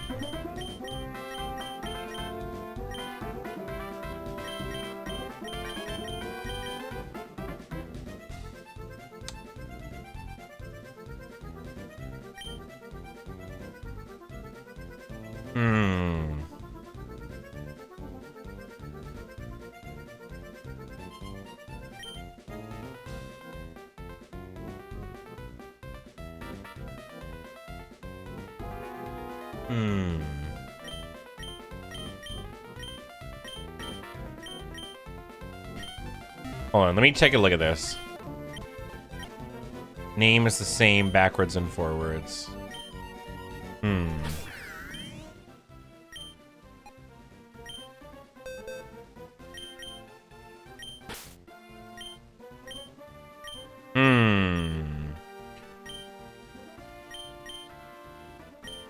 All right, I've got this. I got this.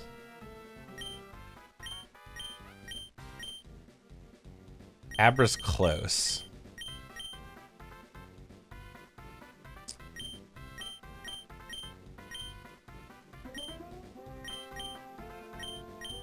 The same backwards and forwards.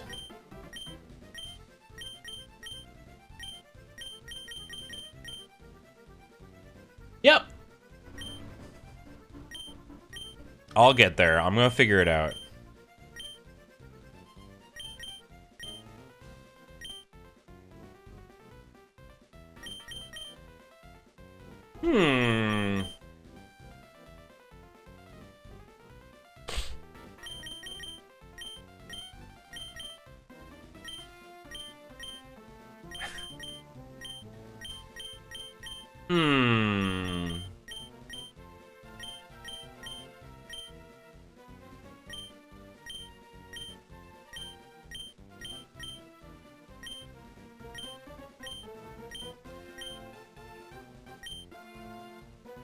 Name that is the same backwards and forwards. Gun backwards is Nug. Yeah. Huh.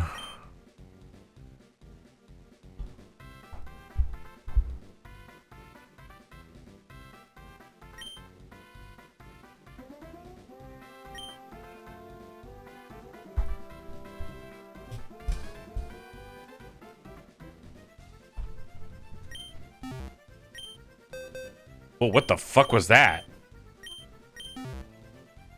That was very strange. And there's a different Pokemon who might be an answer.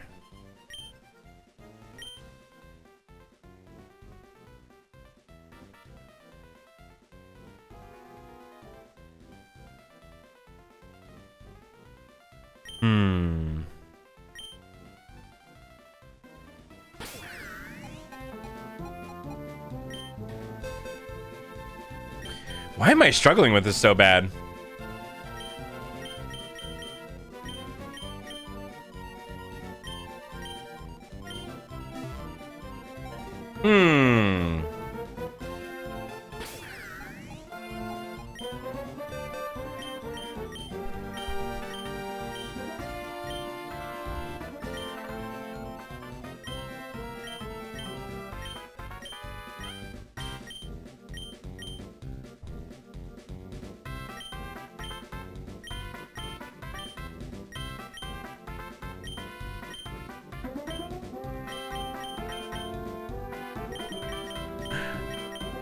This is one of those moments where I know Twitch chat has figured it out, and I'm doing my best not to read it.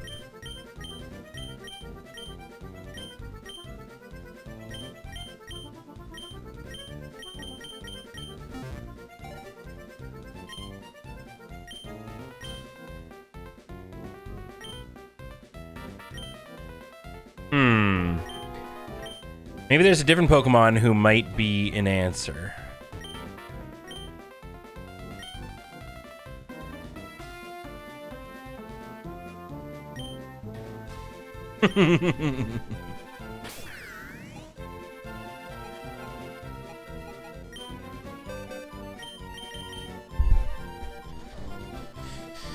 I mean, Girafarig is a palindrome. Wait. Yeah. And for a giraffe, but we don't have Girafarig.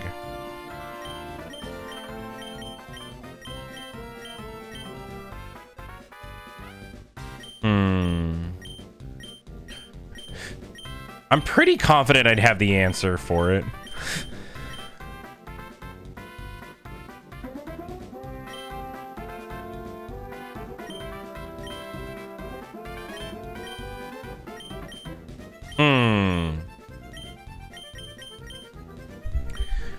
I swear.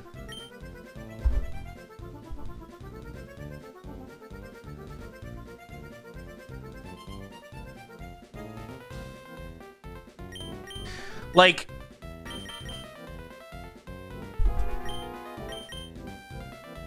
You were right.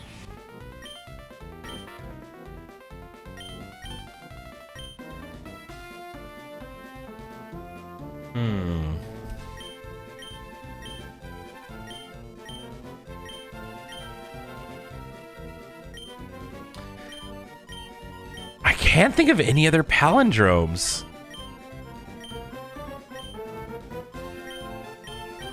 Oh, I feel like I'm tantalizingly close.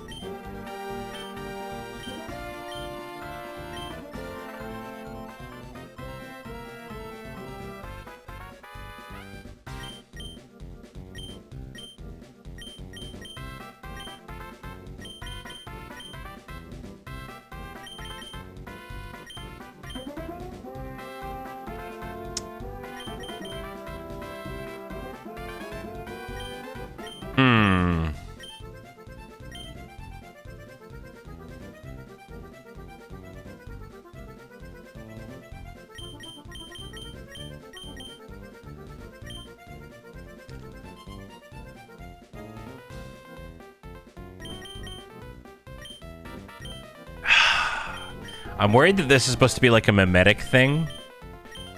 And I'm thinking about it too literally.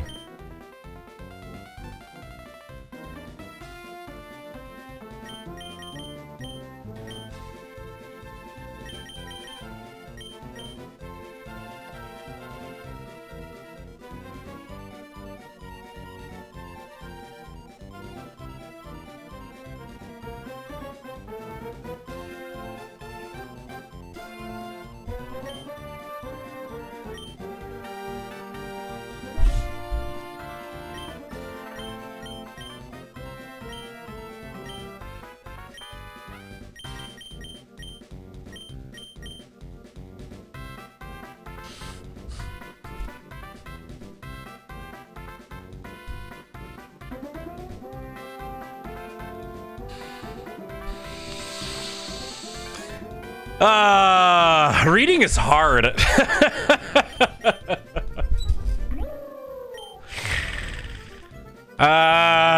Okay, well, what do I have, though, that, like... These are... Oh!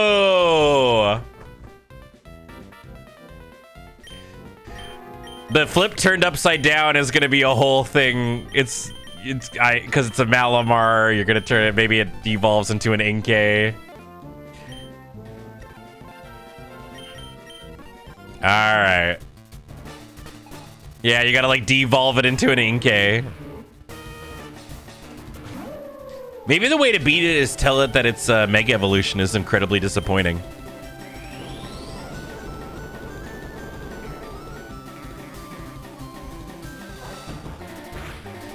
Well, I'm glad we managed to get this.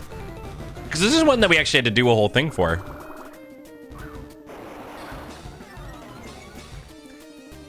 Malamar's stats were flipped. And now it's just a little Inkay. He looks so sad. I guess I'm just hitting it with the water gun.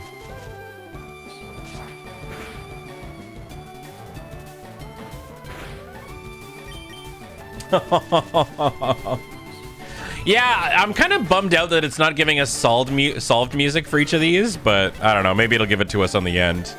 Reversal. Man, it's really laying it on thick, eh? All right, absolutely correct. Nicely done. Okay, all right. We stumbled a little bit, but I'm back on track here. According to the 2023 census, this Pokemon has a population of over 10 million. Oh, it's gotta be the digs, right? Maybe? Population of over 10 million.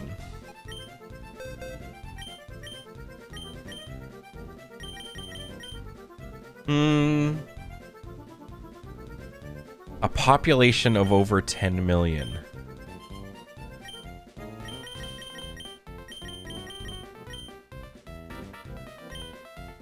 The 2023 census. This has a population of over 10 million. Oh, wait. Yeah, hold on.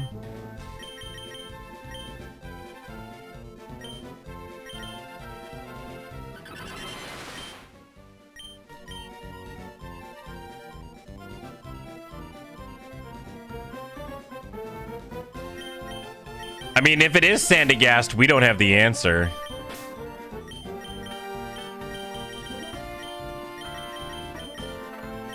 Let's try this.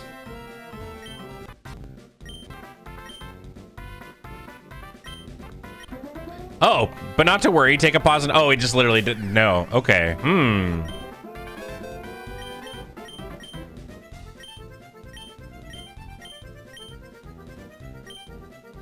Yeah, we met a Palossand, but it was eating kids.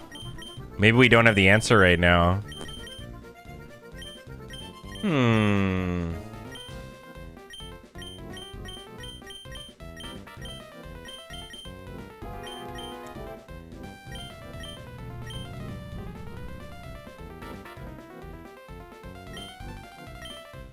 Oh my goodness. Yeah. It's Kenya. It's gotta be Kenya.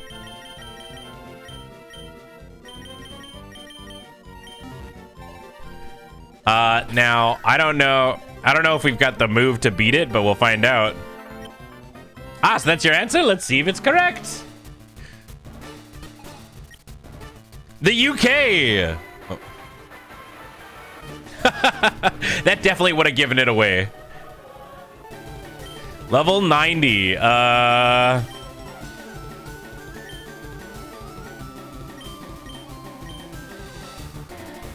I don't know what move it wants us to use. Yeah.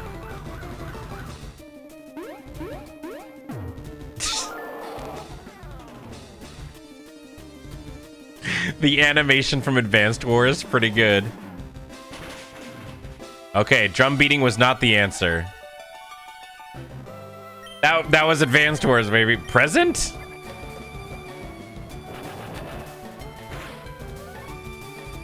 Tea time. Oh no! Okay. The UK, come back! Let's see. Alright. Let me take a look at my moves here.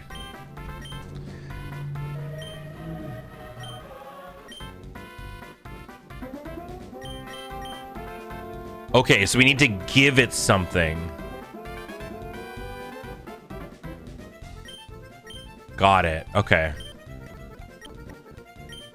Because it gave us a berry, right? Or something? Yeah.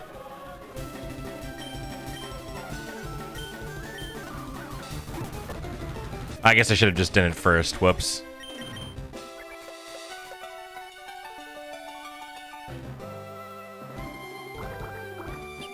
There we go.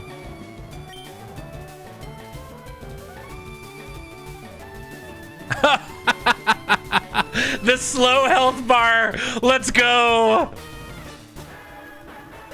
Ba-ba-ba-da-ba-ba. That's really fun. Okay, yeah, it gave us the toxic berry, then tea time forced us to eat it. Skydrop delivers aid to the foe via air carrier. I guess I'll get rid of Peck.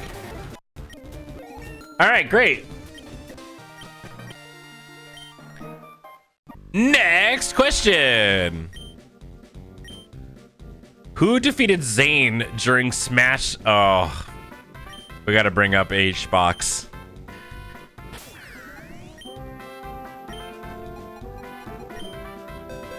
Fucking fuck.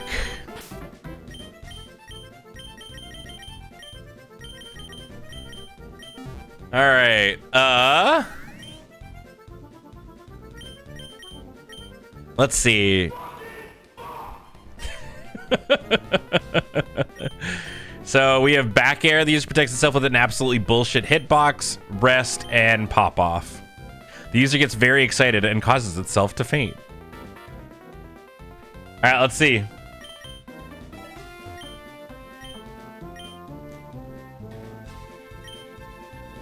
So that's your answer. Let's see if it's correct. It's within my knowledge pool. It's a fox. Well, I guess back air.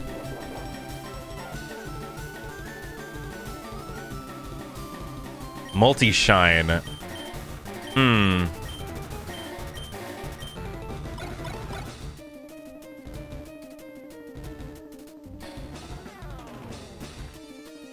Okay.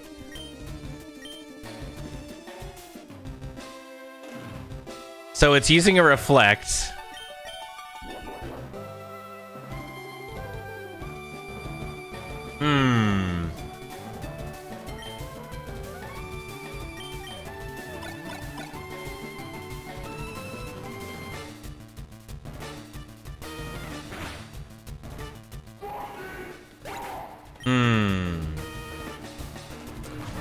Yeah, I guess I'll try knocking myself out.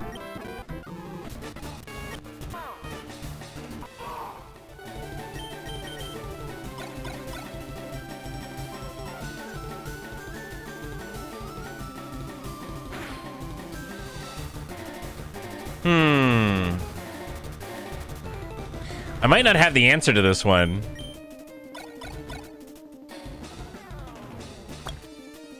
Maybe we need to level it up a bit.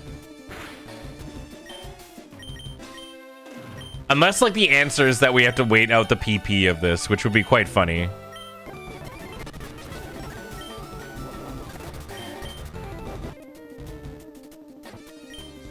Okay.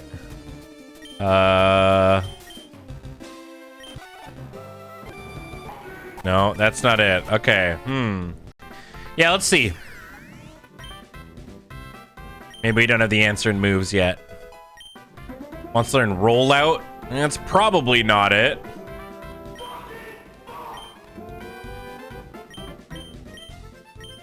Oops.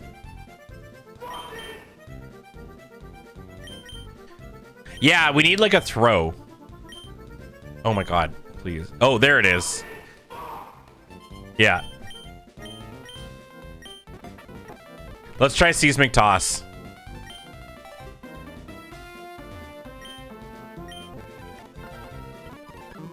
Yeah, if you keep guarding, let's try this.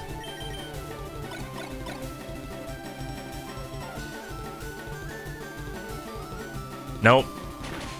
All right, not the answer. All right, we keep going.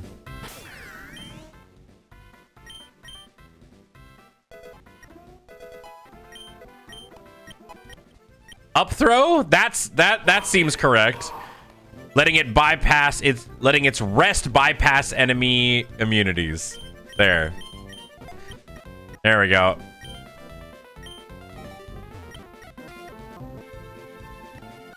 All right. One more time.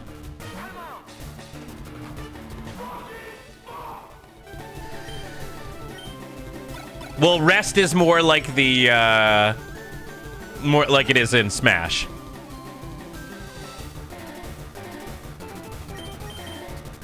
And then we go ting. There it is. Yeah. Come on. Game. This game's winner is Jigglypuff. That's absolutely correct. Nicely done. All right, question 6. What is the 5th word of Proverbs chapter 1, verse 14?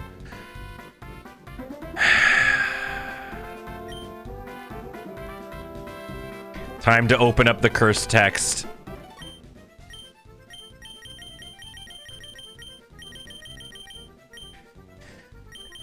What was it? Chapter 1? Fuck, what was the actual one I was looking for? People who are smart with brains and can read. 114. All right. Cast in thy lot among us. Let us have one purpose. My son, walk not from. So, like, is it going to be cast form?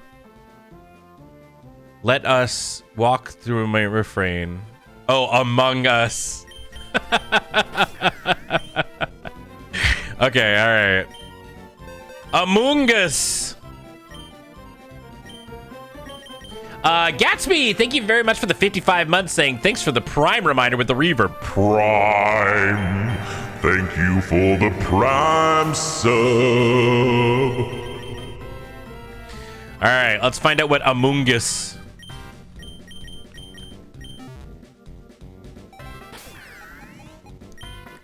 Does anybody still play Among Us? Is that still a game that's happening? Or is it Jover? Ability that only pretends to be good. Okay, we got Camouflage, Mimic, Reflect Type, and Quick Ball. Sure, let's try. It got like a TV show that apparently is like decent. Because it's written by Brian David Gilbert. Oh, it's more role-playing now? That's cute. I like when everything turns into role-playing. Deoxys. All right, well, I have no idea what we're supposed to do. But maybe Mimic? Revelation Dance. Ah. Okay.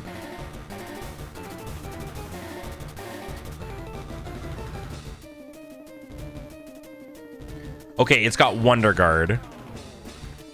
It matched Mailbox's typing. Gotcha. So we need to camouflage.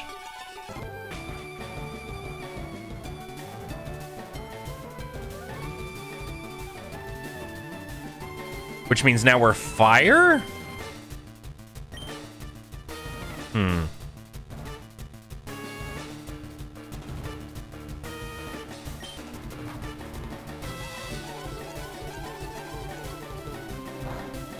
Need to go through my moves here.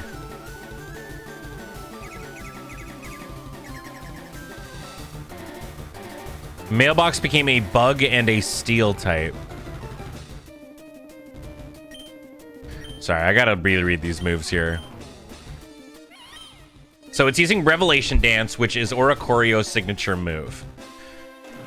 So what we need... Oh, okay, I think I've got sort of the idea. So... It is right.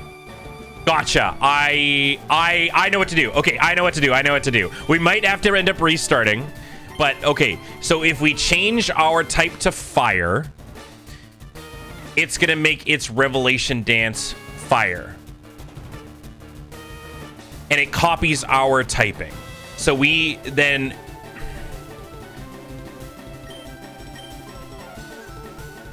So we used Reflect Type, which means we became Bug and Steel. It has Wonder Guard, which means now it's weak to fire. So, okay, yeah. So we use Camouflage. We are now Fire type.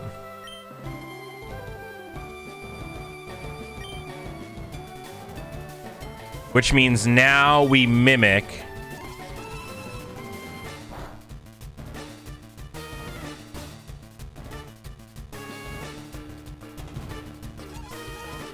Because they're Bug and Steel now.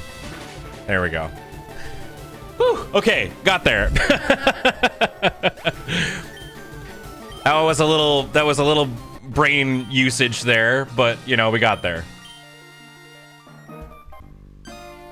Okay, 2 more to go. A trait evolution can occur on this island. Which Pokemon will it become?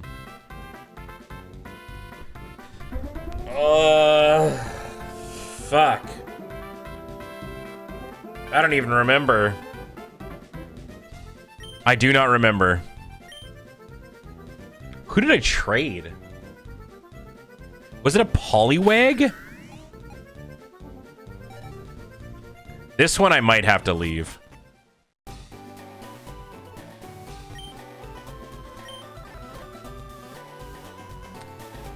Let's see. Because that guy is the dude with a bunch of those.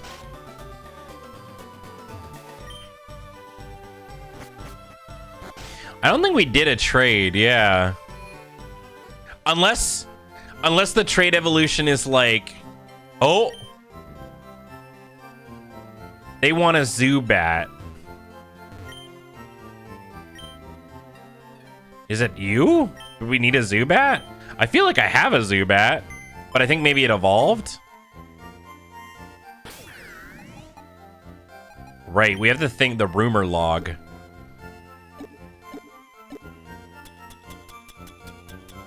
That was the thing, is like, I wonder if fossils count, but like, that seems weird.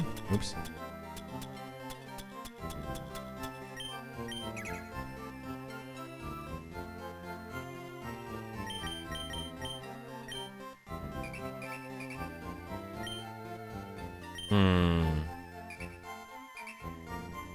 That's for, why am I looking at Vermilion? Oh, do we not have one for, where am I? Where am I? We're on Cinnabar. There isn't one for Cinnabar.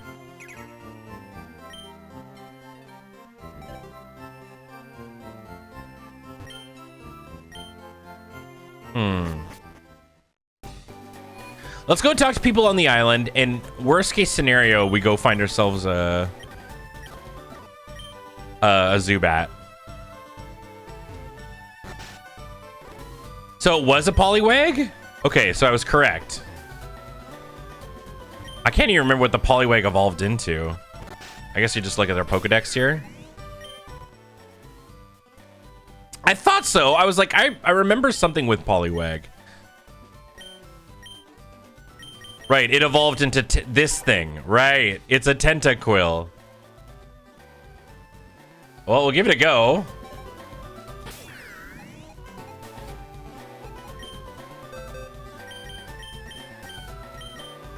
I mean, we haven't had to use it, and this one did have a gimmick. It's like soundproof, isn't it?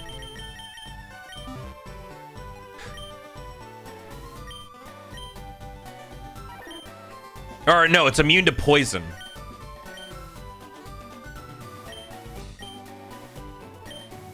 I don't know what move we're gonna use, but let's go try it. So I think this was showcasing to me as well that I can go, there's a back door that I can use.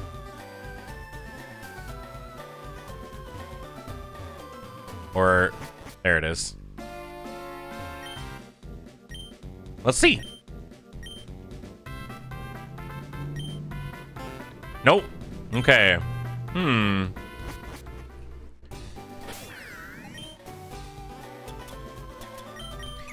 Yeah, maybe it's one of the C ones. Let's see. Do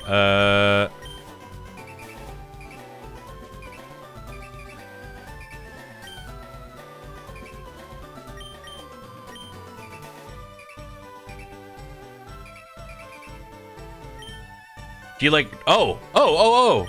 Hi, do you have Raichu? Want to trade it for my Haunter? Okay, there you go. So we don't have a Raichu. We've had Pikachu before.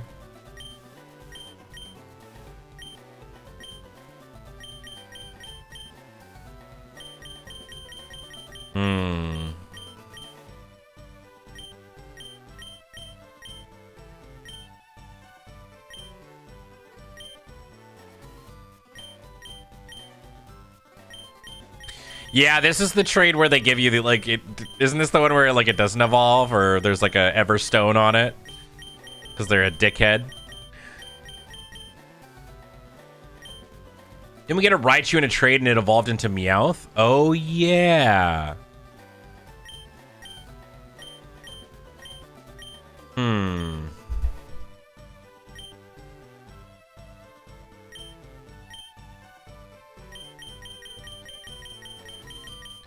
Where the fuck is... I can't find Pikachu. Oh, there we go. Raichu. Raichu evolves into Meowth. I hope you're taking notes. This'll be on the quiz.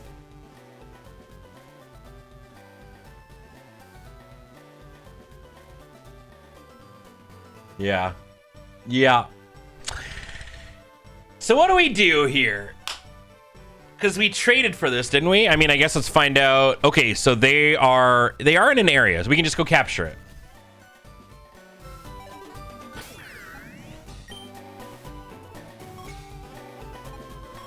They're in Vermilion, which means maybe we can just keep trading for it or something?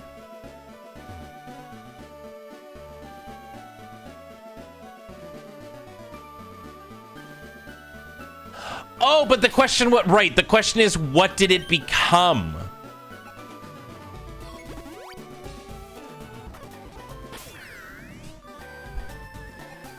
We got there. Okay.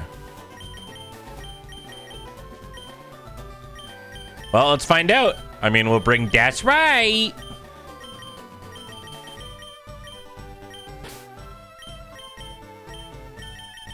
I mean, it's okay. Let's try, right? No wrong answers until they're wrong.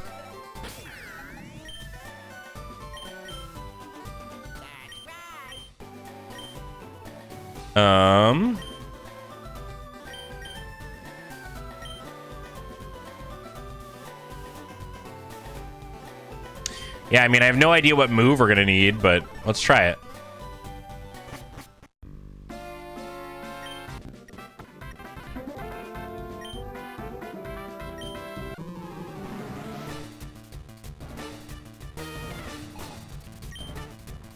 Okay, Gourgeist. Sure.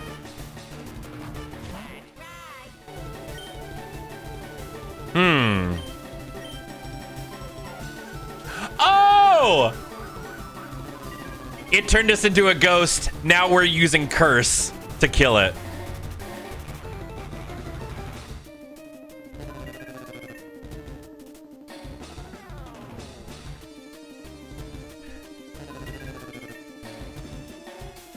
There we go. Okay, so now we just need to survive a turn, I guess.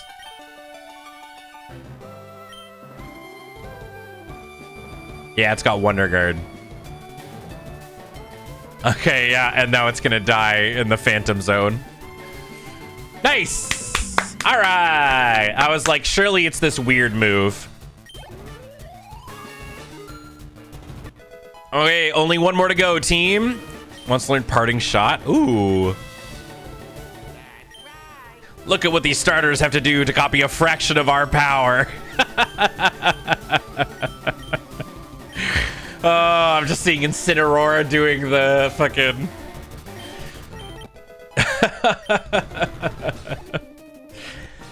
Incineroar, the best Pokemon of all time. All right, one more. Think, Meowscarada. Question 8. Who is the last Pokemon?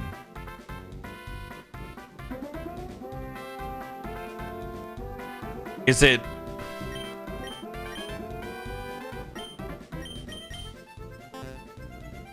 Who is the last... I mean, I guess, are we just going to look in our thing?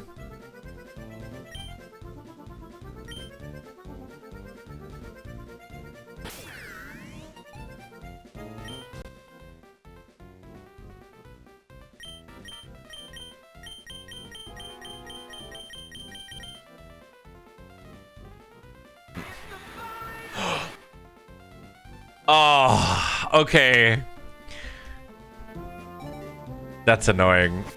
Well, we gotta go catch ourselves another Bulbasaur team. Which means, though, we get to go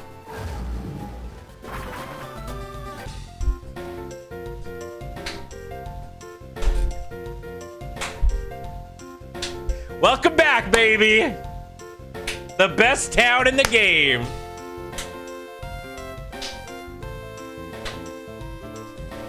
Bum bum ba da ba ba ba ba da ba da da da da da da. All right. It's true. It's not a real stream unless it's from the Cerulean region of Kanto. Otherwise, it's just sparkling Romhack. Okay, we need to go surf into the back.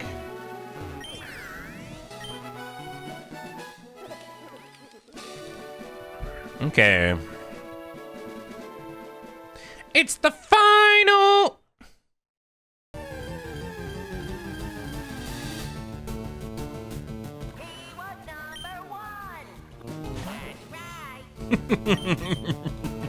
I like it's like they're talking to each other. Alright, I forgot about all these balls we have now.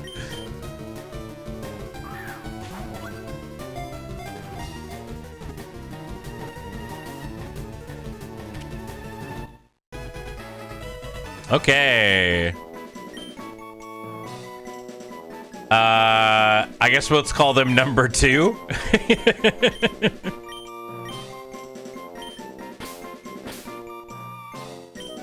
Wait, no, wait. I got a better name.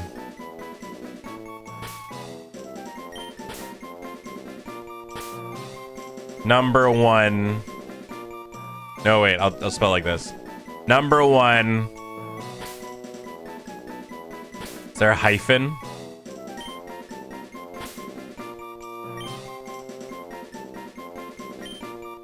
Oh, there's not enough room. I want to do number 1 final dot BSD.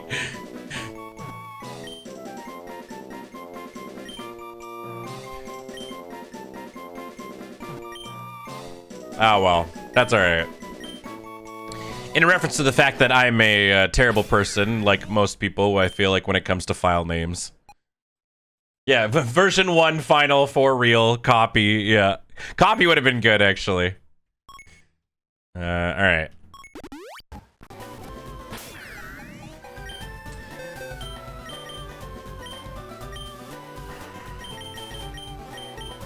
Oh, he's got TM1 on him.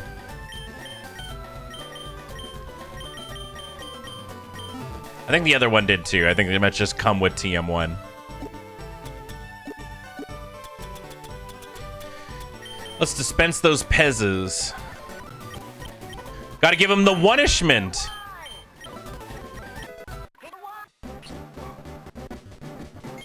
There we go. All right, now we gotta make sure we don't level it up. We gotta do final gambit. I assume this will be the move that we need.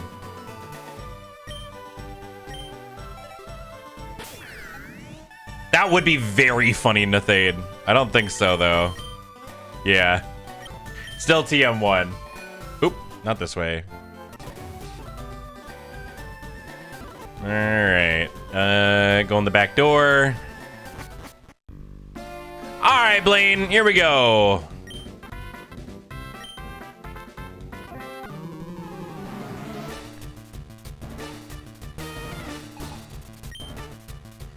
Oh, boy. Do you think we solve it the same way, or do you think I just, like... Ah, me first. Oh! And I bet you maybe we have more HP than it. It probably has 49 HP is my guess. Or it only has 1. Okay, yeah. That's really funny.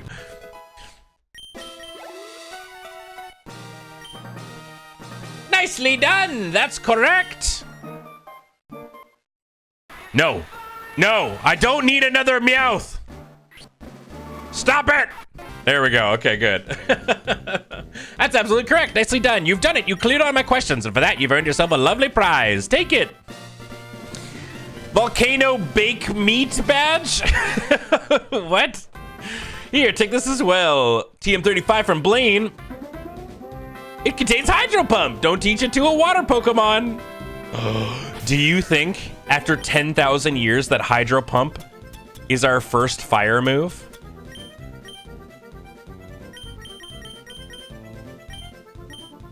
Vietnamese crystal. Ah, okay. It's like one of the weird translations.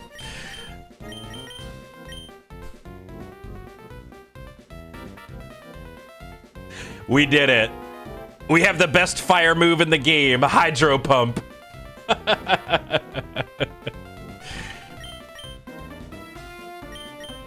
look at all the Pokemon that can learn. Oh, Ditto can just learn it. There you go. Great. Okay. What was that? For some reason, the door is blocked. I'm gonna save.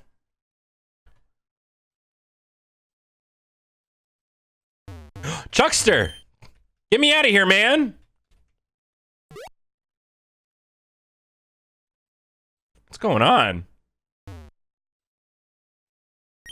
Yo, Champion the Macon. Oh, I already did this. Oh shit! The volcano erupted! Oh no, Chester's dead! Oh no, the grandpa on the roof! Oh no, it's the Mirage Island! It seems to have appeared quite a bit closer today than normal. How odd! Ah, there's the mansion.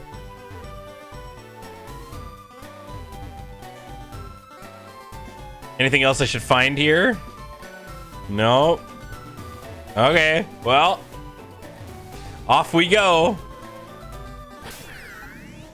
Let's put our good friend Ditto back up front.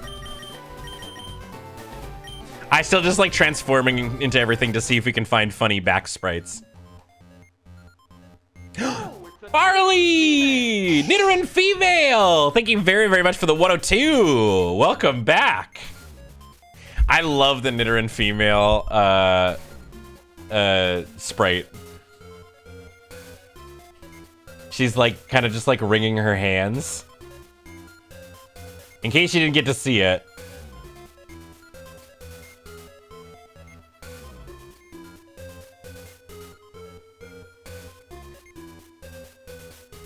I also forget how that one worked. I can take a look. But yeah, look at them. They're like wringing their little hands. She's making sure she's all clean.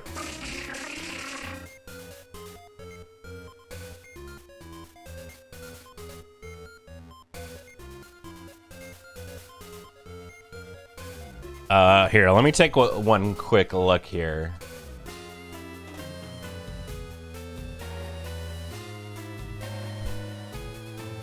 Oh, it's it's M or F in parentheses. I got it here. But there we go. Good to know. Now we know. Okay. Let's see what we got going on in here. I wonder if we're gonna do like a reference to like if we actually get Mew in here, or if we're gonna get more Dittos. What? I don't know. This seems correct to me. Wait, you know, I just realized something. That because you always stay in the same spot on the screen, I could do this.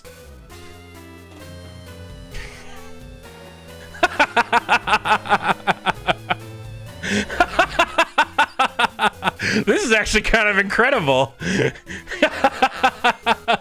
I can do whatever I want. There we go.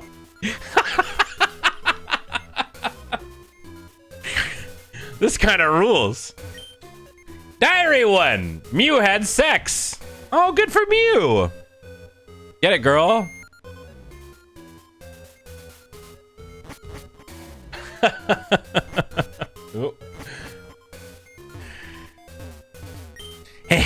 I'm a burglar, and this kid was trying to mess up my plans. Not to worry, though. Yep, this could happen. I do recall this. I think I almost got hit by this. You could get stuck. in this mansion. Mew is pregnant. Oh, pregnant. How get pregnant? Oh, a switch. A secret switch. Press it. Who wouldn't?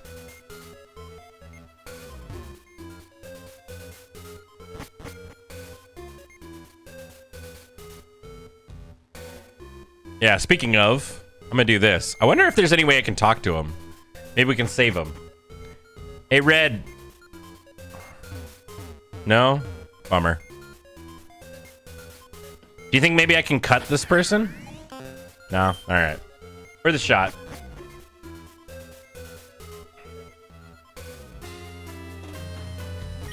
Oh no, the patient is flatlining.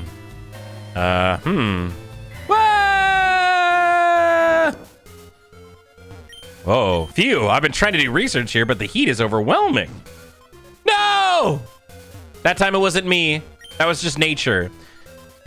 January 3rd, February 6th. Wait, no, this baby is a demon child. Oh God, okay.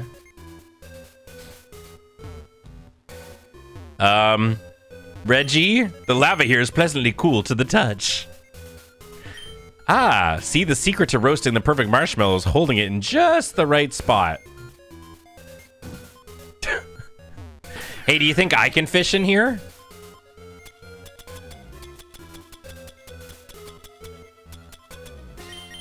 Nope. Whoa, big egg. All right.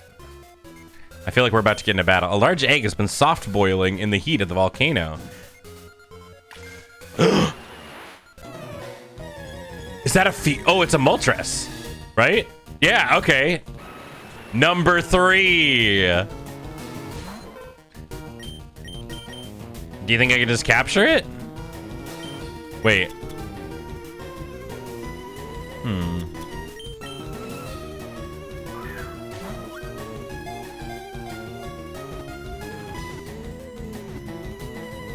Hey!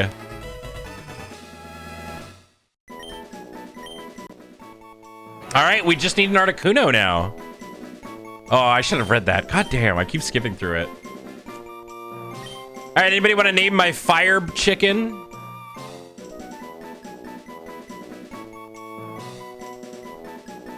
Oh yeah, you have to like knock the egg into the volcano to make Moltres appear in the original Pokemon Snap.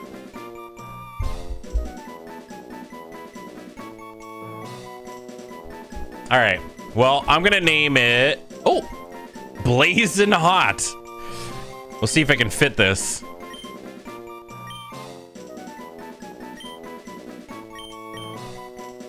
We sure can.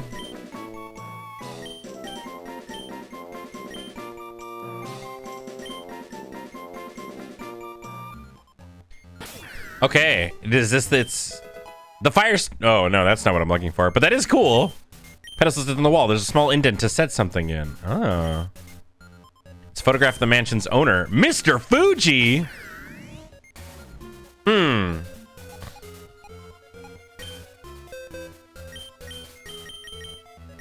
Oh, okay, it's carrying the Valor Seal. That's what I was looking for. It's the middle bird, the bird you get in the middle. It knows Flamethrower, Secret Power, an attack that may give a special description based on the terrain. Ah, my secret life do. 3 wing beat.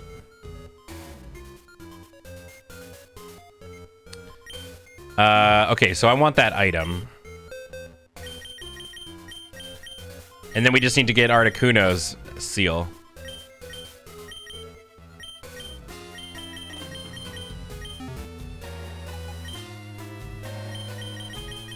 A very high special attack? Like how high? Like 267 high? But not, it probably learns like no... I guess maybe Flamethrower. I can't remember if fire was physical back then though. 267. All right. What's up here? Oh, it's a Team Magma Grunt. I'm Tabitha of the Team Magma. Soon this volcano will erupt and... Hey, wait. Why is my text red? A meteorite has been placed on the machine. There's no stopping it now. A progress bar is displayed on the screen. Time until eruption. 2 years?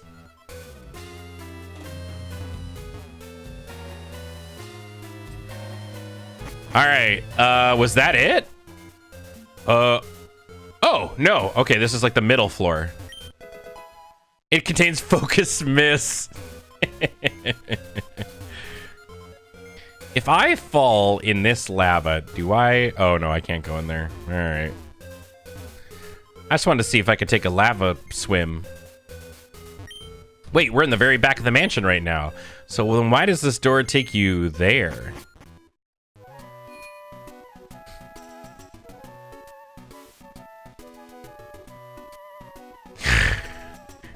Well, we're in Pseudopolis. All right. But now we have surf. Oh, sure, I'll accept your challenge. I have a lot of money.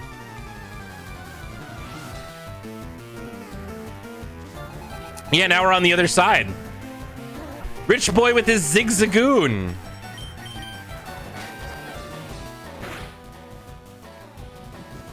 Uh-oh. Oh, no. Sturdy? Ah, but you flinched. Get wrecked, idiot. Max Elixir? Oh, wait. Restored PP? Sorry, I've been playing too much Kingdom Hearts. I was like, Elixir heals. Was there another set of stairs? Oh, okay. Maybe I missed it. I don't understand. Why couldn't I win? I purchased all of Celia's stupid Romhack DLC and the bonus content. I should have won.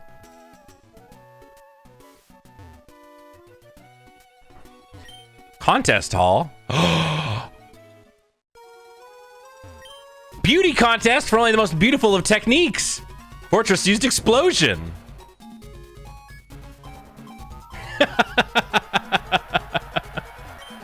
I really wish they would bring this back. I really like the beauty contest. I like all of these little like side things you can do.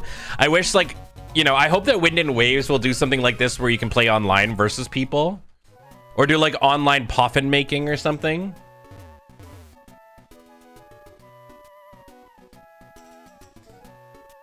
All right. Anything else to do in here before we go back?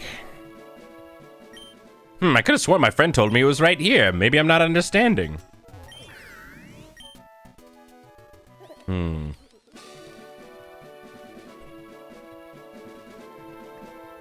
Oh, he's trying to get a Phoebus, yeah.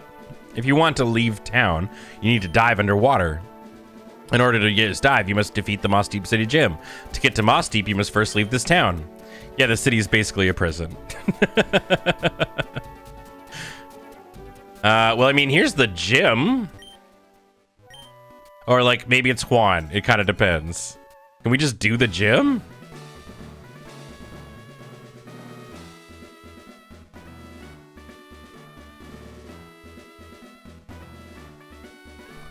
I mean, let's try, I guess. Why not? Wow, I'm a member of Team Sky. We're a nefarious organization dedicated to the expansion of air. None shall stand in our way. Soon shall we oh, I see, yeah. This is Team Air. There was Team Magma, Team Aqua, and now we've got Team Air.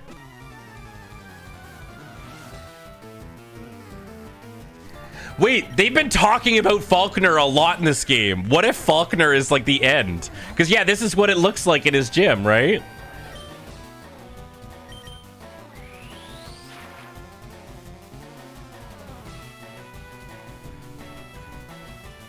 It doesn't affect Rotom. Oh, does it? Huh?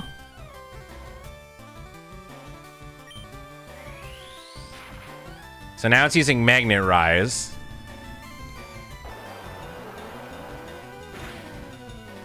Well, all right, cool moves.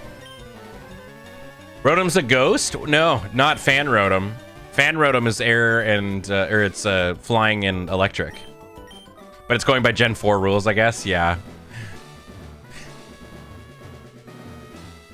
Yeah, it's Falconer. Ah!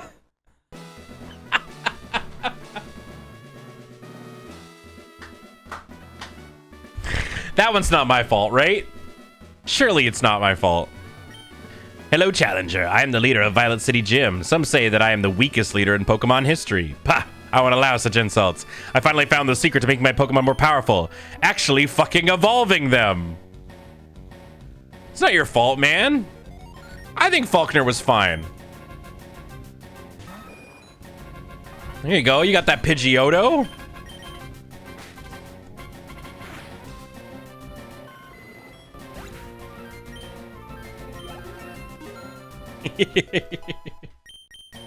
Yeah, that Faulkner was a cheater.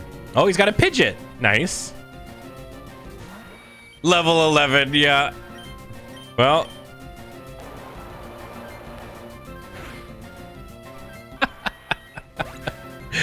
All right. Well, we beat the gym. No, my father's precious bird Pokemon. He gave them to me with such care. I cannot believe I lost. No, I refuse to believe this. My father cherished these Pokemon before passing them on to me. I can't have lost so readily. Thus, I'll partake in the honored tradition of the Johto region. Not fucking giving you the badge. Ahem. Find this gym as a cave. This cave is the start of finding a bird Pokemon spoken in legends. Meet with this Pokemon and I'll relent and admit defeat. It's true. Whitney starts crying.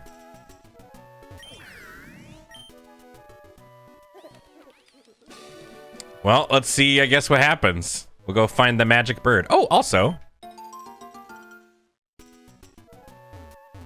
This has been a productive stream. Ooh. Oh, the Cave of Origin. Saving. Wait, random encounters? Oh, Onyx. I don't think we have this one. We don't. Great. We can get ourselves a Crystal Onyx. Oh, yeah, Claire, too. Yeah. She has a fucking meltdown. Yeah, absolutely. Because then you have to go back to the back and she's like, you're not the real dragon trainer. I am. Okay. All right. Sorry. I'm so lost in the sauce here. We have 2 Pokedex entries I want to read. First, we got to read the Onyx and we got to read the Moltres. I got to slow it down.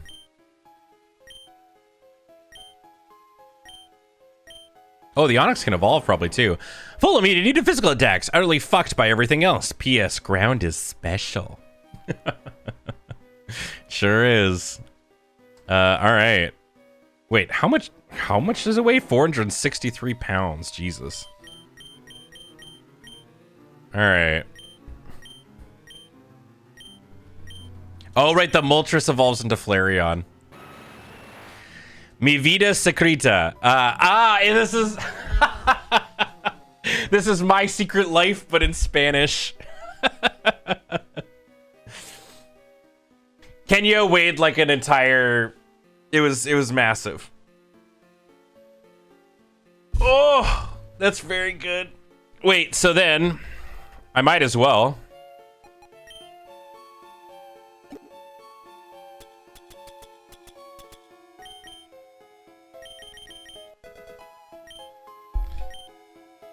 Wants to learn Leer? No, that's okay. Oh, no, wait. I need the Firestone. Duh.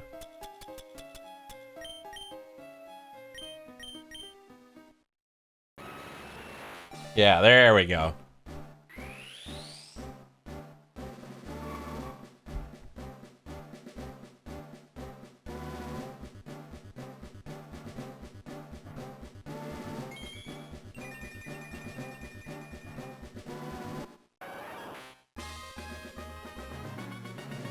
There we go. The natural evolution. Wants to learn baby doll eyes. Poor Flareon. BB. I'll get rid of flamethrower.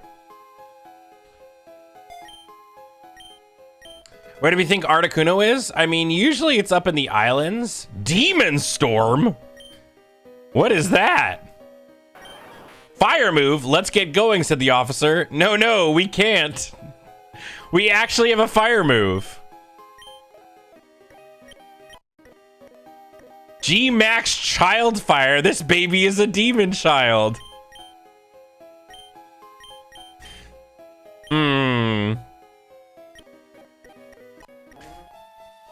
Sure, whatever. I assume we can't actually use that.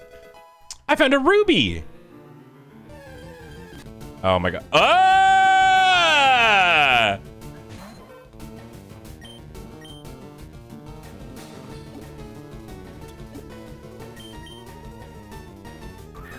I don't want to look at this. Ooh, the cloisterous. Yeah. They say men can never find it. Google Mandiba's Japanese name.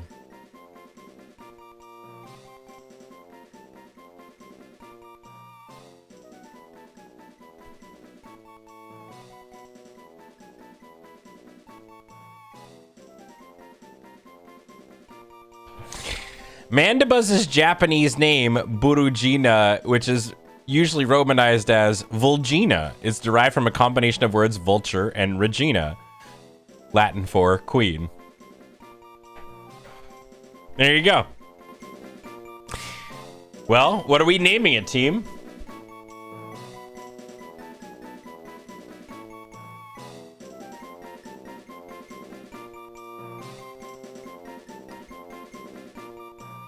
I'm gonna go with...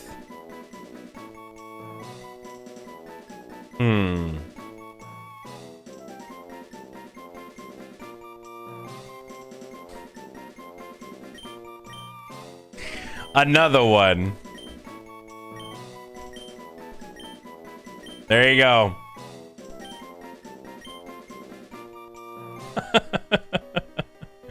Okay. All right. Well, in we go. Something about it being only onyxes and cloisters in here. Sure, there's a joke here. Birth Island. What the hell?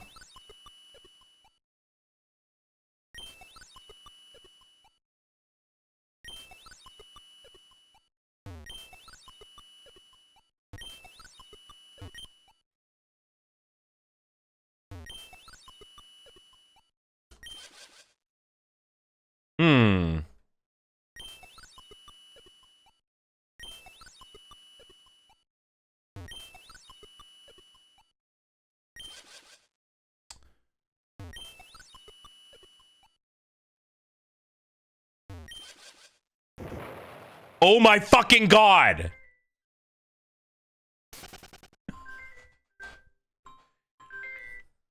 The triangle flew off to the Great Bay. You have to touch it from the right side. Well, all right, we're going to the Great Bay.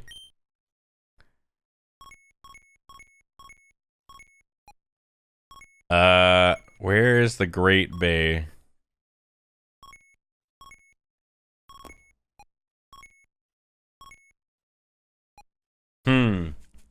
Is it Memorial Pillar, do you think? Zero Island. I'm trying to remember where there was like a big thing.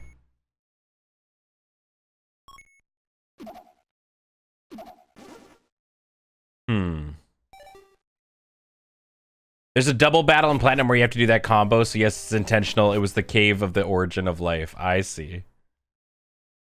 I just wanted to see if it was like a reload sitch. Great Bay. There's Pirate Bay.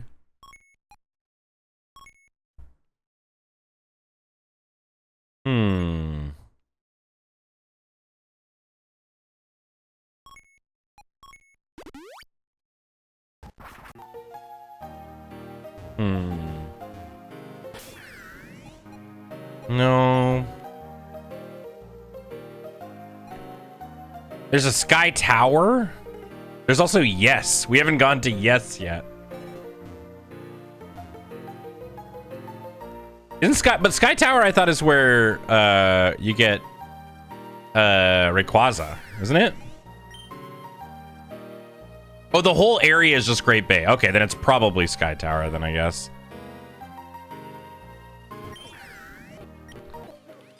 Off we go. Ah. Oh, maybe. Oh!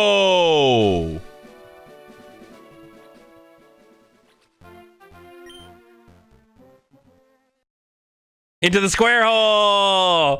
Yeah! The door has opened.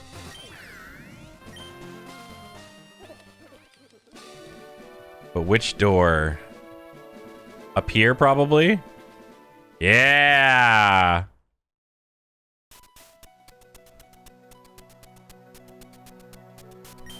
Personality quiz, check-in. Please take a number. Oh shit, is this a mystery dungeon thing? I wonder what Pokemon I'll become. I really hope I'm a Machop. Oh boy, I got Cubone. Can't wait to spend several weeks knowing only Growl and Tail Whip. Out of my way, everyone. I'm here to clear this tower faster than anyone's ever seen. Oh, look! Is that right? Oh, looks like... Okay, I'm glad she's safe. Now get in the wall.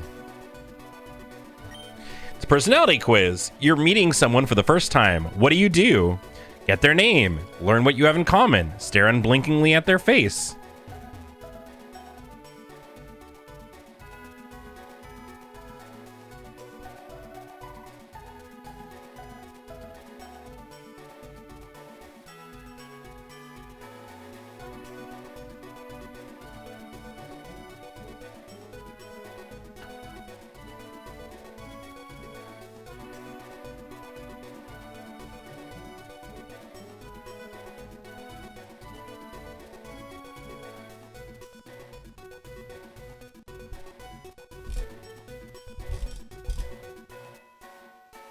How's it going? Are we friends yet? Oh fuck, the lasses! Ah! Ow! Ah! Fuck!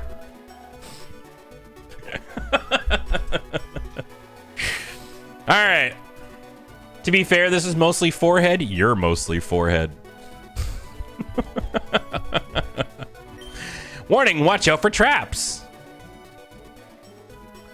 Hey, watch it. Be careful where you step. This room's full of tricky and scary traps. Some are downright terrifying. Follow my footsteps, okay? I know for sure they're safe. Ah! Ah! Oh! Hi, Kecleon. You're the shopkeeper. Welcome to the Kecleon shop. I hope I can be of service.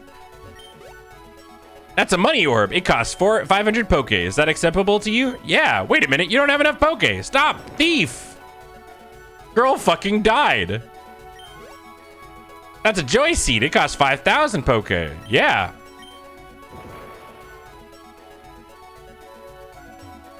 We would be, but you blinked. No.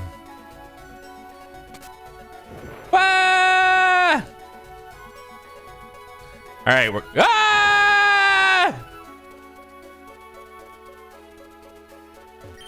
Hello, my name is Ammonite. I'm inexplicably still alive. What, you thought it was all Ammonites everywhere who went extinct 300 million years ago? Ah!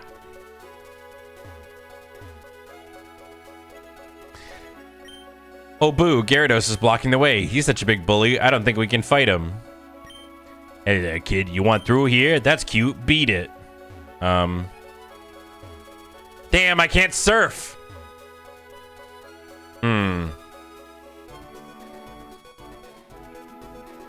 Okay, can't go this way. Aw, does that mean Gyarados attacked me? He even stole my cool items I bought at the shop. My coat is growing out a bit too much. Hopefully the Sky Tower Fawn maintenance. I'm Wigglytuff and I love friends. In fact, I can even show you how to make new friends. Yum-ta!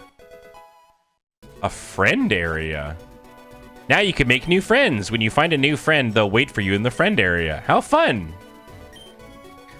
Hello, I'm the Guildmaster's assistant. Carry on then, we have important work to do. Oh, Pokédoll. Oh, wait, no. I found $5,000 inside a doll. Oh, I see, you found some Poke. That's our currency of the world. However, because this is our guild, we claim 90% of all Poke earned. Anyway, carry on, you've done excellent work. Well, at least we can buy the orb.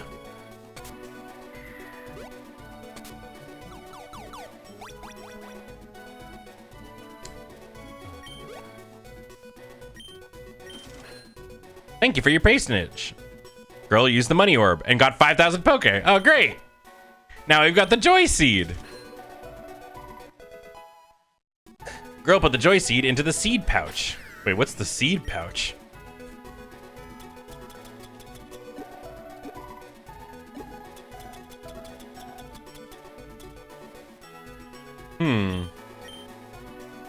Girl crouched and held the ruby.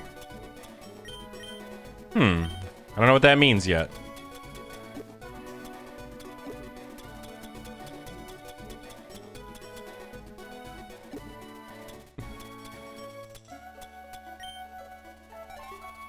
That would be cool if we were a Sableye. Ah! PP0 trapped and removed girl's PP? Joke's on you. I don't have a PP.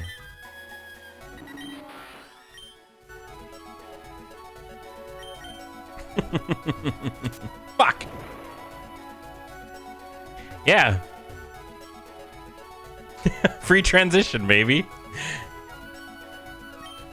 Hey there, kid. What are you up to? Is that a joy seed I see? I bet you want to use it. Too bad. It's mine now. Ha ha ha. Yeah, that's right. Can I kick him in the water?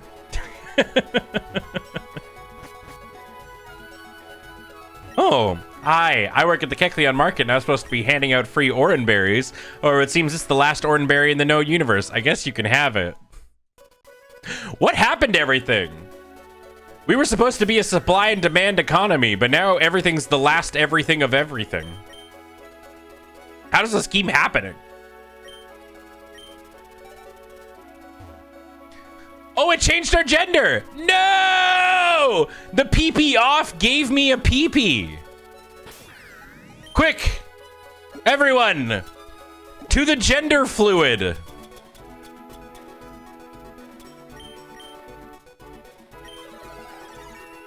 Hell yeah. Speaking of, I kind of want to change our outfit a little bit here.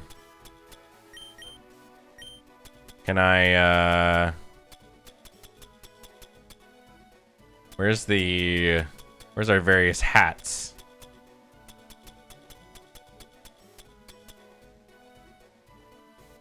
There's the L emblem. Didn't we have like the W emblem? There it is.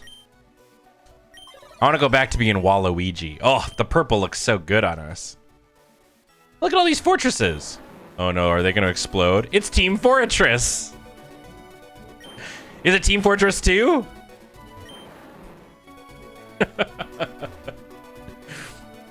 Oh, Frostlass. Oh, it's... Excuse me, it's the Frostlass. This is why I like to live in the mountaintops. Oh, goodbye. Whoa, Dad! A fatherly statue stands in the room. Approaching it, you feel overcome by a restful presence. Seeing your dad in stone fills you with determination. The Squirtle Squad. What's up? We're team heroes. We wanted to just call ourselves Team Heroes, but the application form was confusing.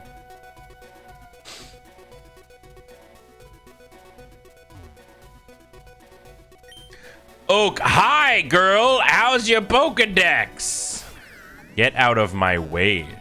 What? I can't cut the big oak?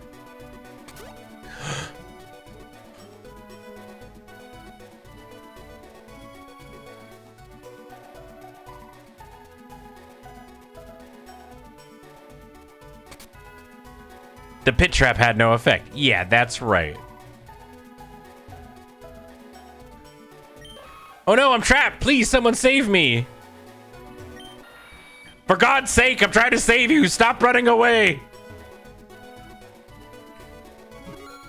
Footprint detected. Wait a sec, that's no Pokemon. That's a human. Humans aren't allowed up here. Go away. All right, so we need to turn into a Pokemon somehow. Look at all the Digletts. I'm on sentry duty today. No humans are going to slip past me.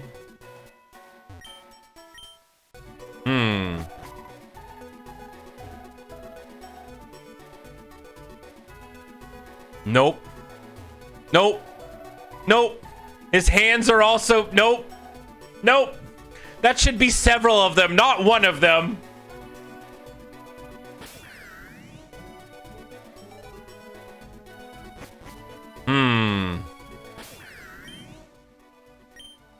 Any chance I can, like...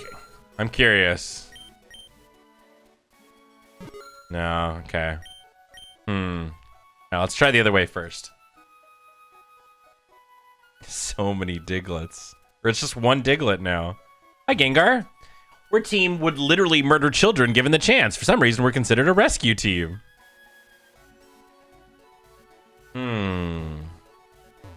Could you interact with anything down there? Not at the very bottom.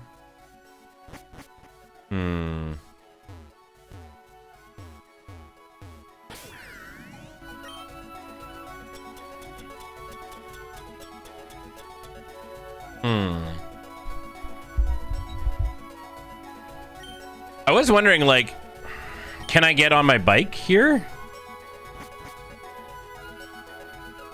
Ah, there it is. It's Koraidon. Okay, you're good. Come on through.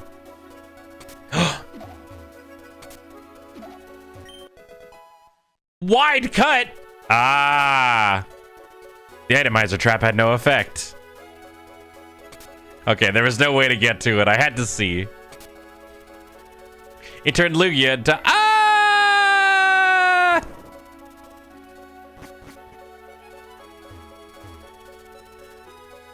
Wait, yeah, what happens if I go, like, here?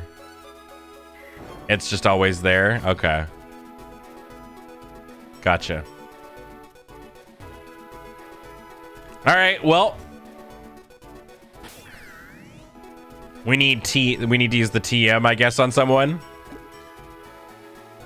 Who wants to learn how to wide cut?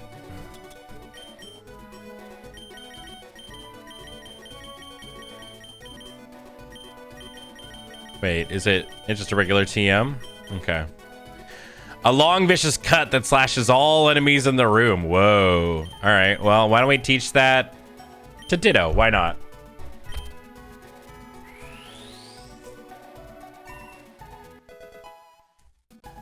There we go. Now we can see Ditto's beautiful face on our overlay. Oh, no. Oh, okay. Maybe we got to use it first? Or we just talk? Hi, girl. How's your Pokedex? Wait. No. Stop. Please.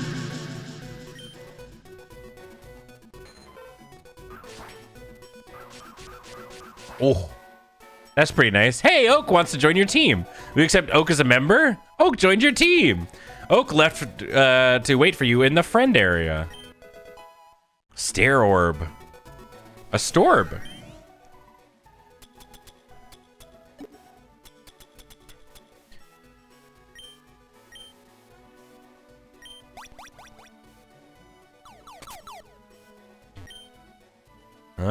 Wait, shortcut? Oh, good to know. Okay. Still don't know where the friend area actually is. Monster House? Classic NES game, Monster House? Hiya, welcome to the Monster House. Have you met my cousin Sebastian? He's quite successful. 1, 2, 3. 3 chapters. I seem to have misunderstood the invitation.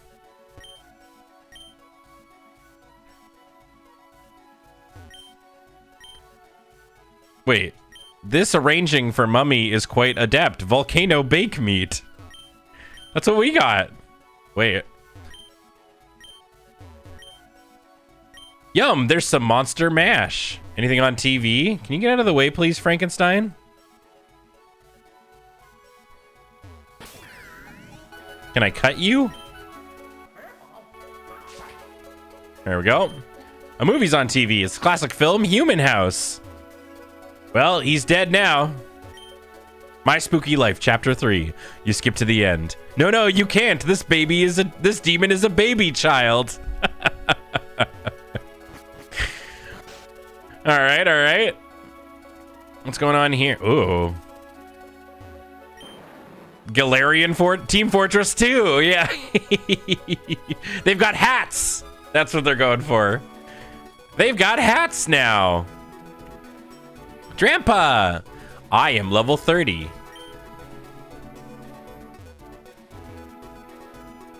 Oh God, okay. Everybody be careful. I'm gonna go this way.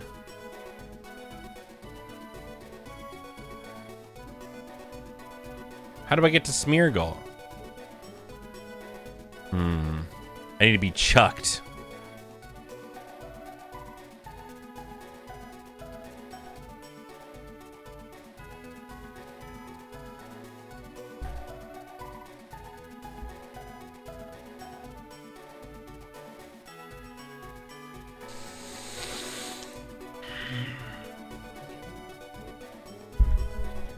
Smeargle.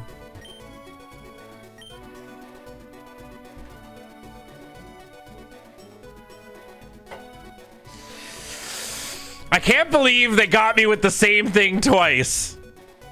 I mean, I can, but I can't believe it. It's a Hurl Orb. It costs 50,000. Hurl.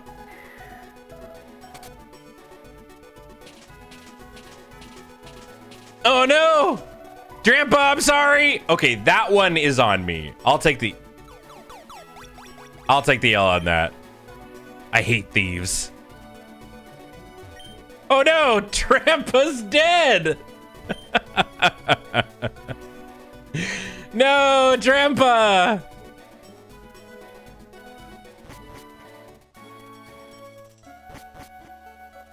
Oh God. How far do we have to go? Okay, a lot. Here it is. After all this time.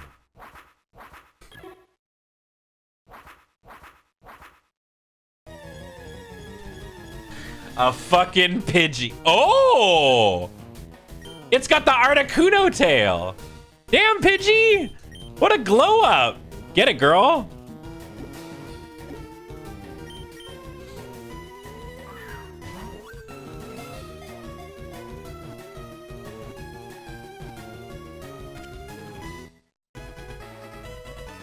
Hell yeah.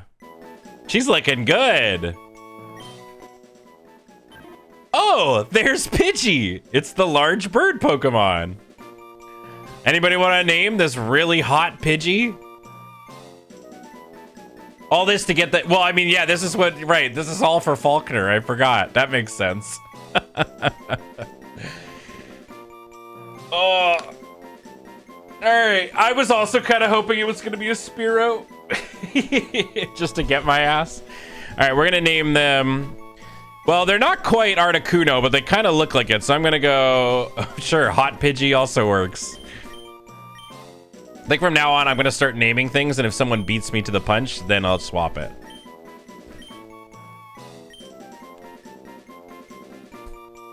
Damn it, Demon! How many times can you give me a name with a Y in it? Here, there we go. Hot Pidgey.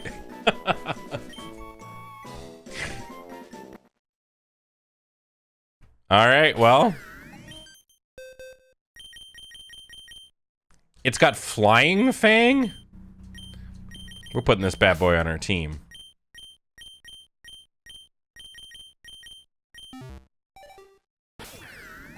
Stupid, sexy Pidgey. All right, don't know what Flying Fang is, but we're taking it.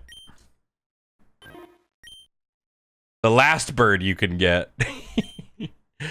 It knows Brave Bird, Wumbo Eyes, Thrash, and Max Airstream. Dijet is a way cooler name. All right, well, what's the Fang do? Jacob Tutu and the Hooded Fang. An item to be held by a Pokemon. A hard and sharp fang that boosts the power of flying type moves. Hell yeah. Send me into that great big beyond. Everybody get up, it's time to slam now. I'm a Chuckster! Here he is. He's picking up girl. Here he goes. Yeet. Ah!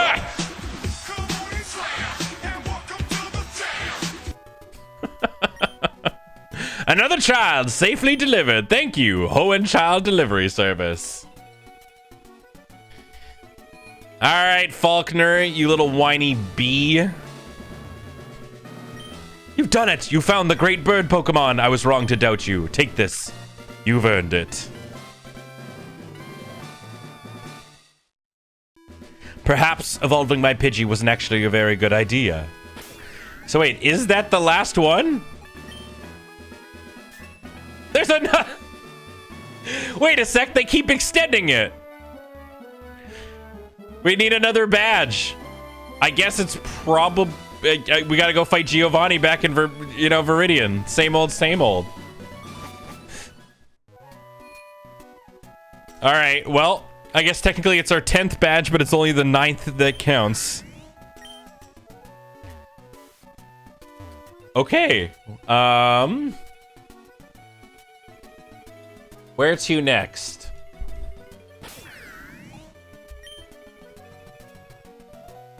I guess probably, I mean, we could check Viridian. Oh, right, the mansion. We weren't quite done with the mansion. There was like another thing. Wait, how do I... Where is Pseudopolis on here?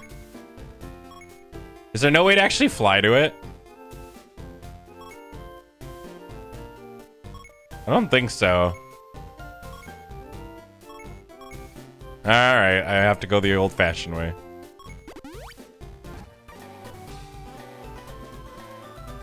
Oh, damn. Now we definitely can't get that. We also still don't have Rock Smash. Yeah, we need like a map of Hoenn. That's fine.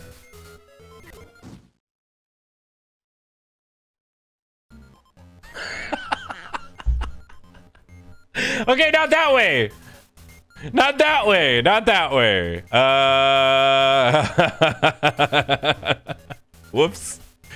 All right. So there was some more stairs this way. That's where we went out.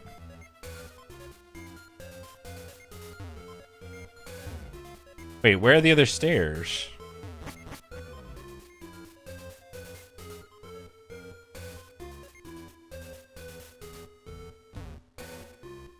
Oh, down. Wait. Where's this? Oh! Oh no, you did it! Oh, so that's what pressing the button does. No! Oh no! This is the thing that releases the apocalypse, dude. What did you do? Oh, you got me the odd candy. Press button to clear fourth trial. Oh no, a cataclysm. Oh, that's why that's why the island came. All right, well, we got another candy. A pedestal sits on the wall. There's a small indent to set something in. There's a photograph of the mansion's owner, Mr. Fuji. So there's infinite Moltres and Firestones here. I guess we could go talk to Mr. Fuji. Maybe he'll give us something? Yeah.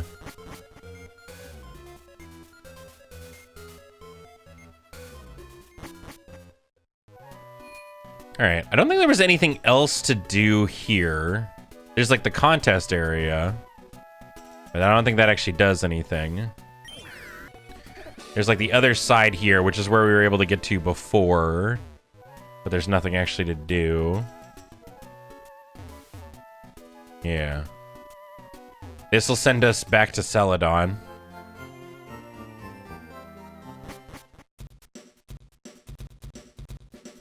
Whee! Yeah, it was a Regice. He was just chilling. Or getting sweaty? I don't know. Okay. So if we wanted to talk to Mr. Fuji, he'd be in Lavender.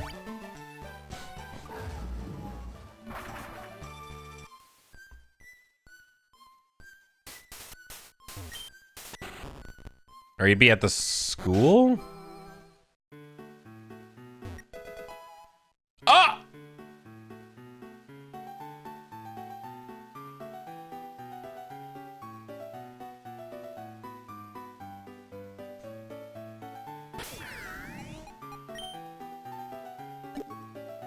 Is he?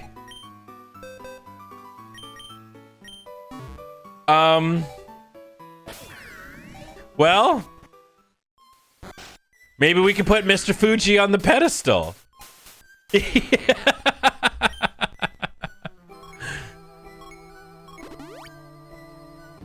Right, yeah, and I guess we could go use the Mr. Ball as well on the Mr. Mimes. We gotta find all the misters.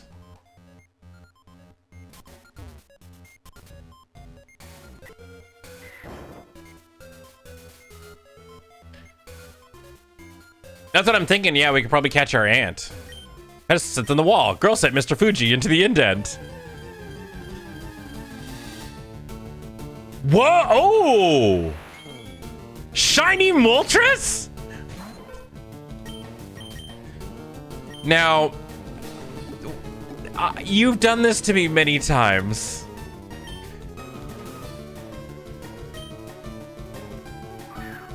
Okay, usually at least shinies always run from me.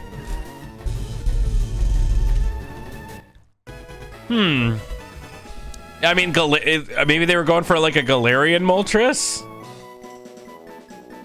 Shiny Flareon, yeah.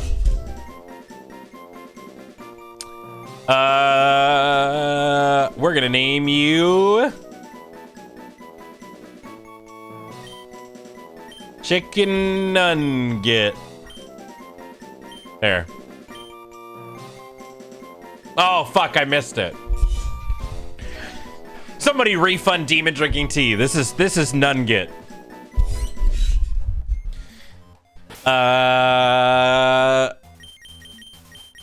Okay, so it is literally just a Moltres. Free shiny. Congrats on finding me. Yeah, I guess it's just for fun.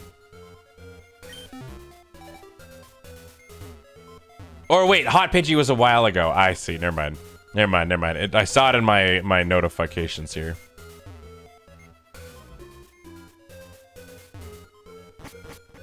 Okay, all right. Hot Pidgey was the Pidgey. Yeah. But Hot Pidgey does describe a Moltres. Yeah, I mean, we could also get Shiny Flareon. I think that's basically all that's there to do there. So, yeah, I mean, let's go check out Viridian and see what we need to do. We still want to find Articuno as well.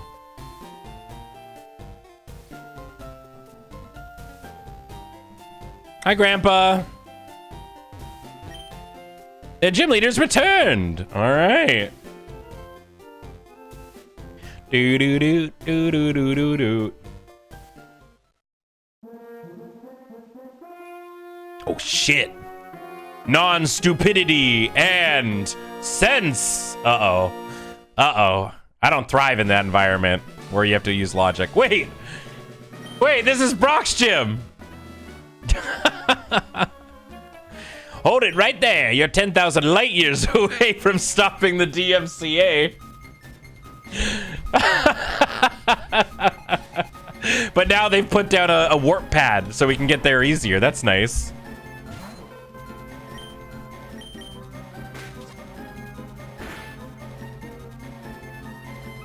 Yeah, we're just out here beating the game with, Oh, that does no damage.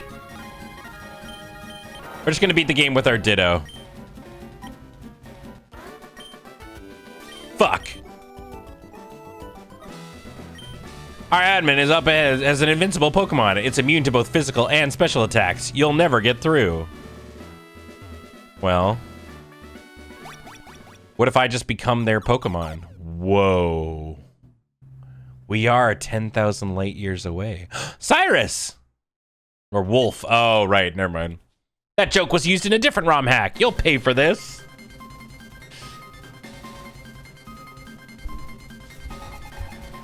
Right. Okay, so he's got a... Oh, Oh, it's a Steelix made of Beldums and Crystal? So there's gravity going on. What happens if I fake out? Oh, I see. It's got 100% Fissure.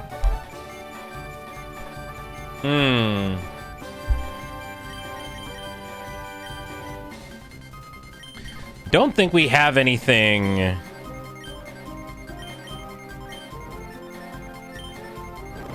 Yeah, all right. So it probably has like no guard.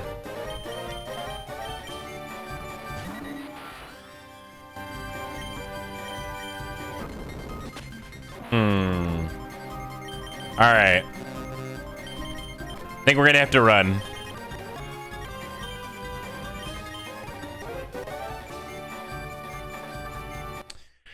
All right, so they use gravity so that it can just keep one-shotting things with Fisher.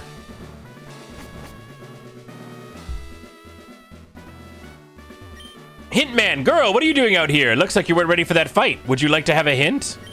That warp tile sent you 10,000 light years away. Have you been to an area that looks like that before? If not, maybe Aether Paradise has something you need. Well, never mind that. Why don't you take a rest? Okay. I guess we're going to... I thought this was a sign. This sign was a Pokestop.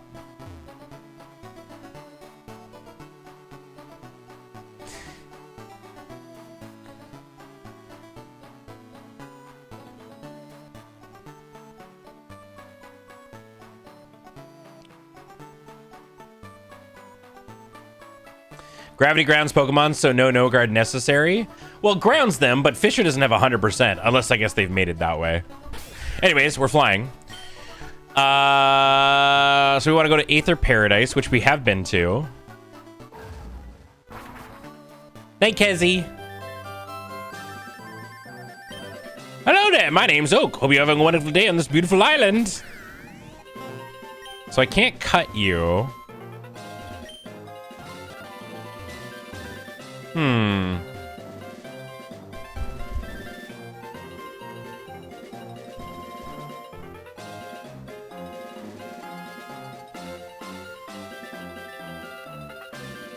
Oh, maybe it's... Yeah, I mean, we could try wide cut.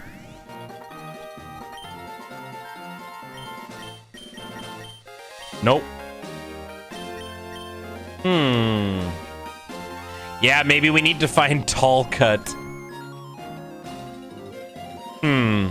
Well, you know what? Usually in these situations, what I like to do... It's been a little bit since we've done it. Why don't we go talk to Oak?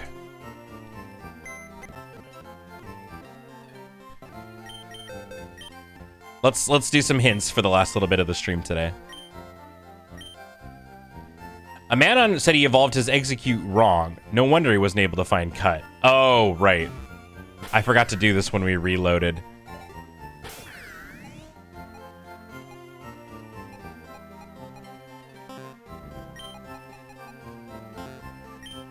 Oop, what am I doing?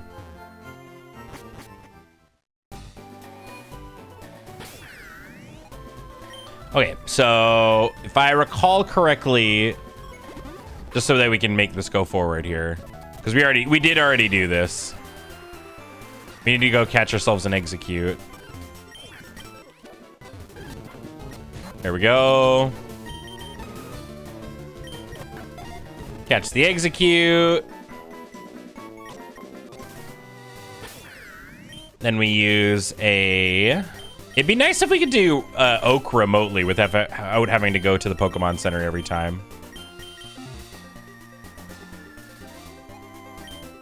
And then we use a Grass Stone.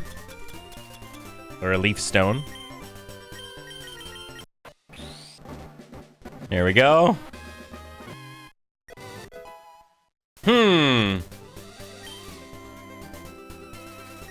Do you think...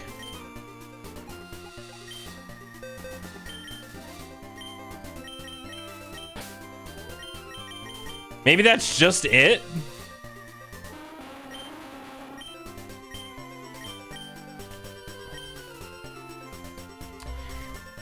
Let's give it a go.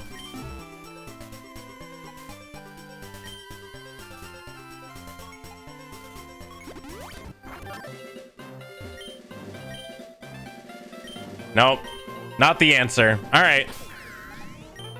Next.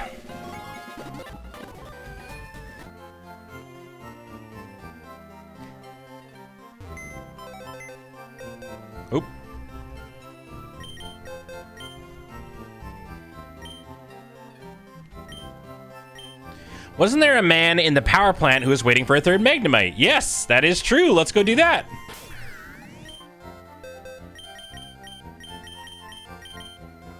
It has running screws, too. I don't know what that is as an item, but let's check it out. Was Guillotine a field move?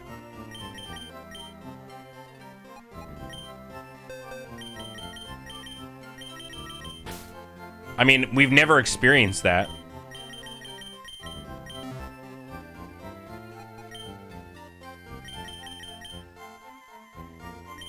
I think we solved our answer then. Well, let's go to the power plant quick.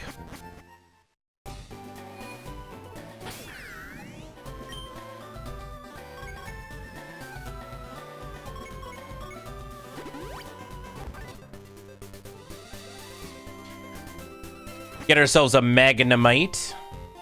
Right, we've got strength as well, yeah. Right, because we got the Bidoof.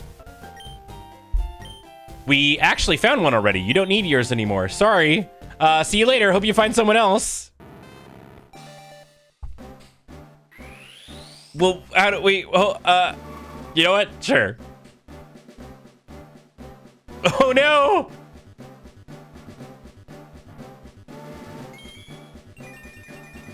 Aww. Your Magnemite evolved to Magnolone. Oh. Real tears. Oh, I'm sorry. Damn, bro. Sorry to hear that.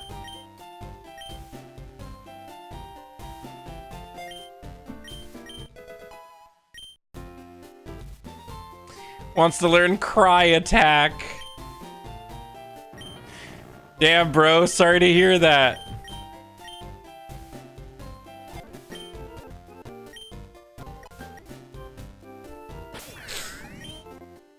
I'm sorry, buddy. I didn't mean to expose you to this life. I'm gonna take your item from you. Now you don't have to carry it. That sounds nice. Magnet pull and...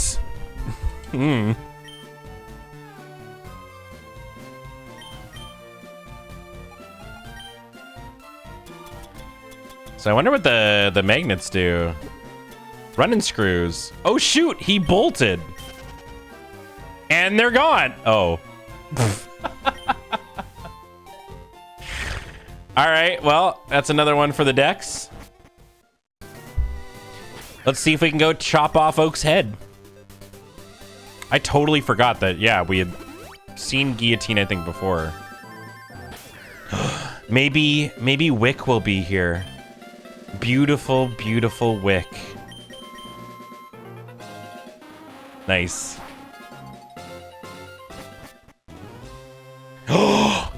Yes, the goats! What's up?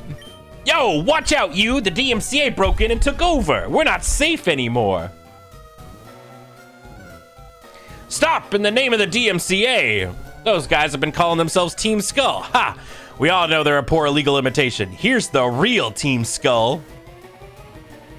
Zubat. Aha! We're the original Team Skull. Oh, that's true from, yeah, from Mystery Team. Here, how about you have a little gift?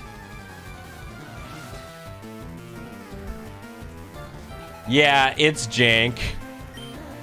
Oh, yeah. They sent themselves out. All right, well, we'll fake out you and hit you with the Thunder Punch.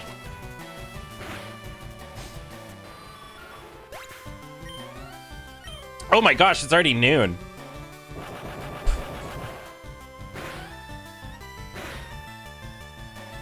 Well, you got one of us.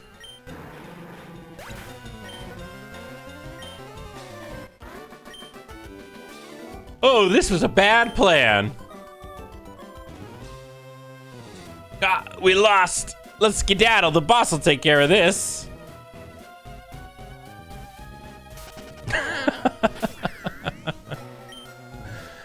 All right, well,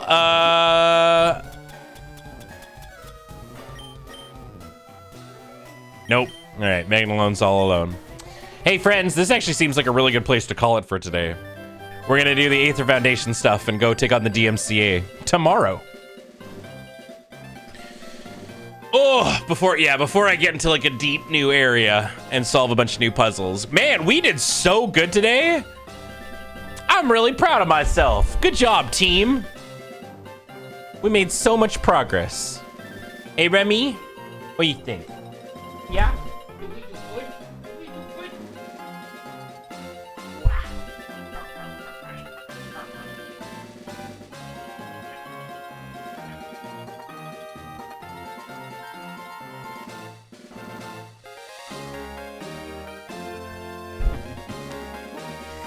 All right. Hey, this was great, friends. I'm going to be back here tomorrow. Same bat time, same bat channel, doing the same bat thing. So yeah, should be fun. I'm not on Friday Night Paper Fight tomorrow, so I might be able to even stream for a little bit longer. Who can say? Also, I will be doing more streaming tonight too, because over on the Loading Ready Run channel at 5 o'clock today, we're doing a bonus CTS stream where we're playing Mecha Chameleon. So if you want to see us doing some fun hiding, prop hunty style painting shenanigans, be sure to tune in because the game is very good. It's incredibly fun. Highly recommend. And in the meantime, I'm going to send you somewhere. Oh, I know.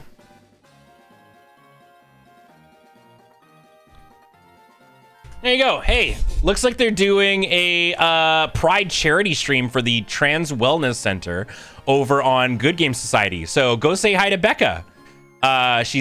Looks like they're doing a big charity stream. So go give them some love. I mean, I don't see Becca currently on. Oh, I see Z though. There you go. So we're gonna see a bunch of friends. All right, sounds good. Sounds good. I'll. Oh God, hold on. There we go. I'll see you cool cats tomorrow.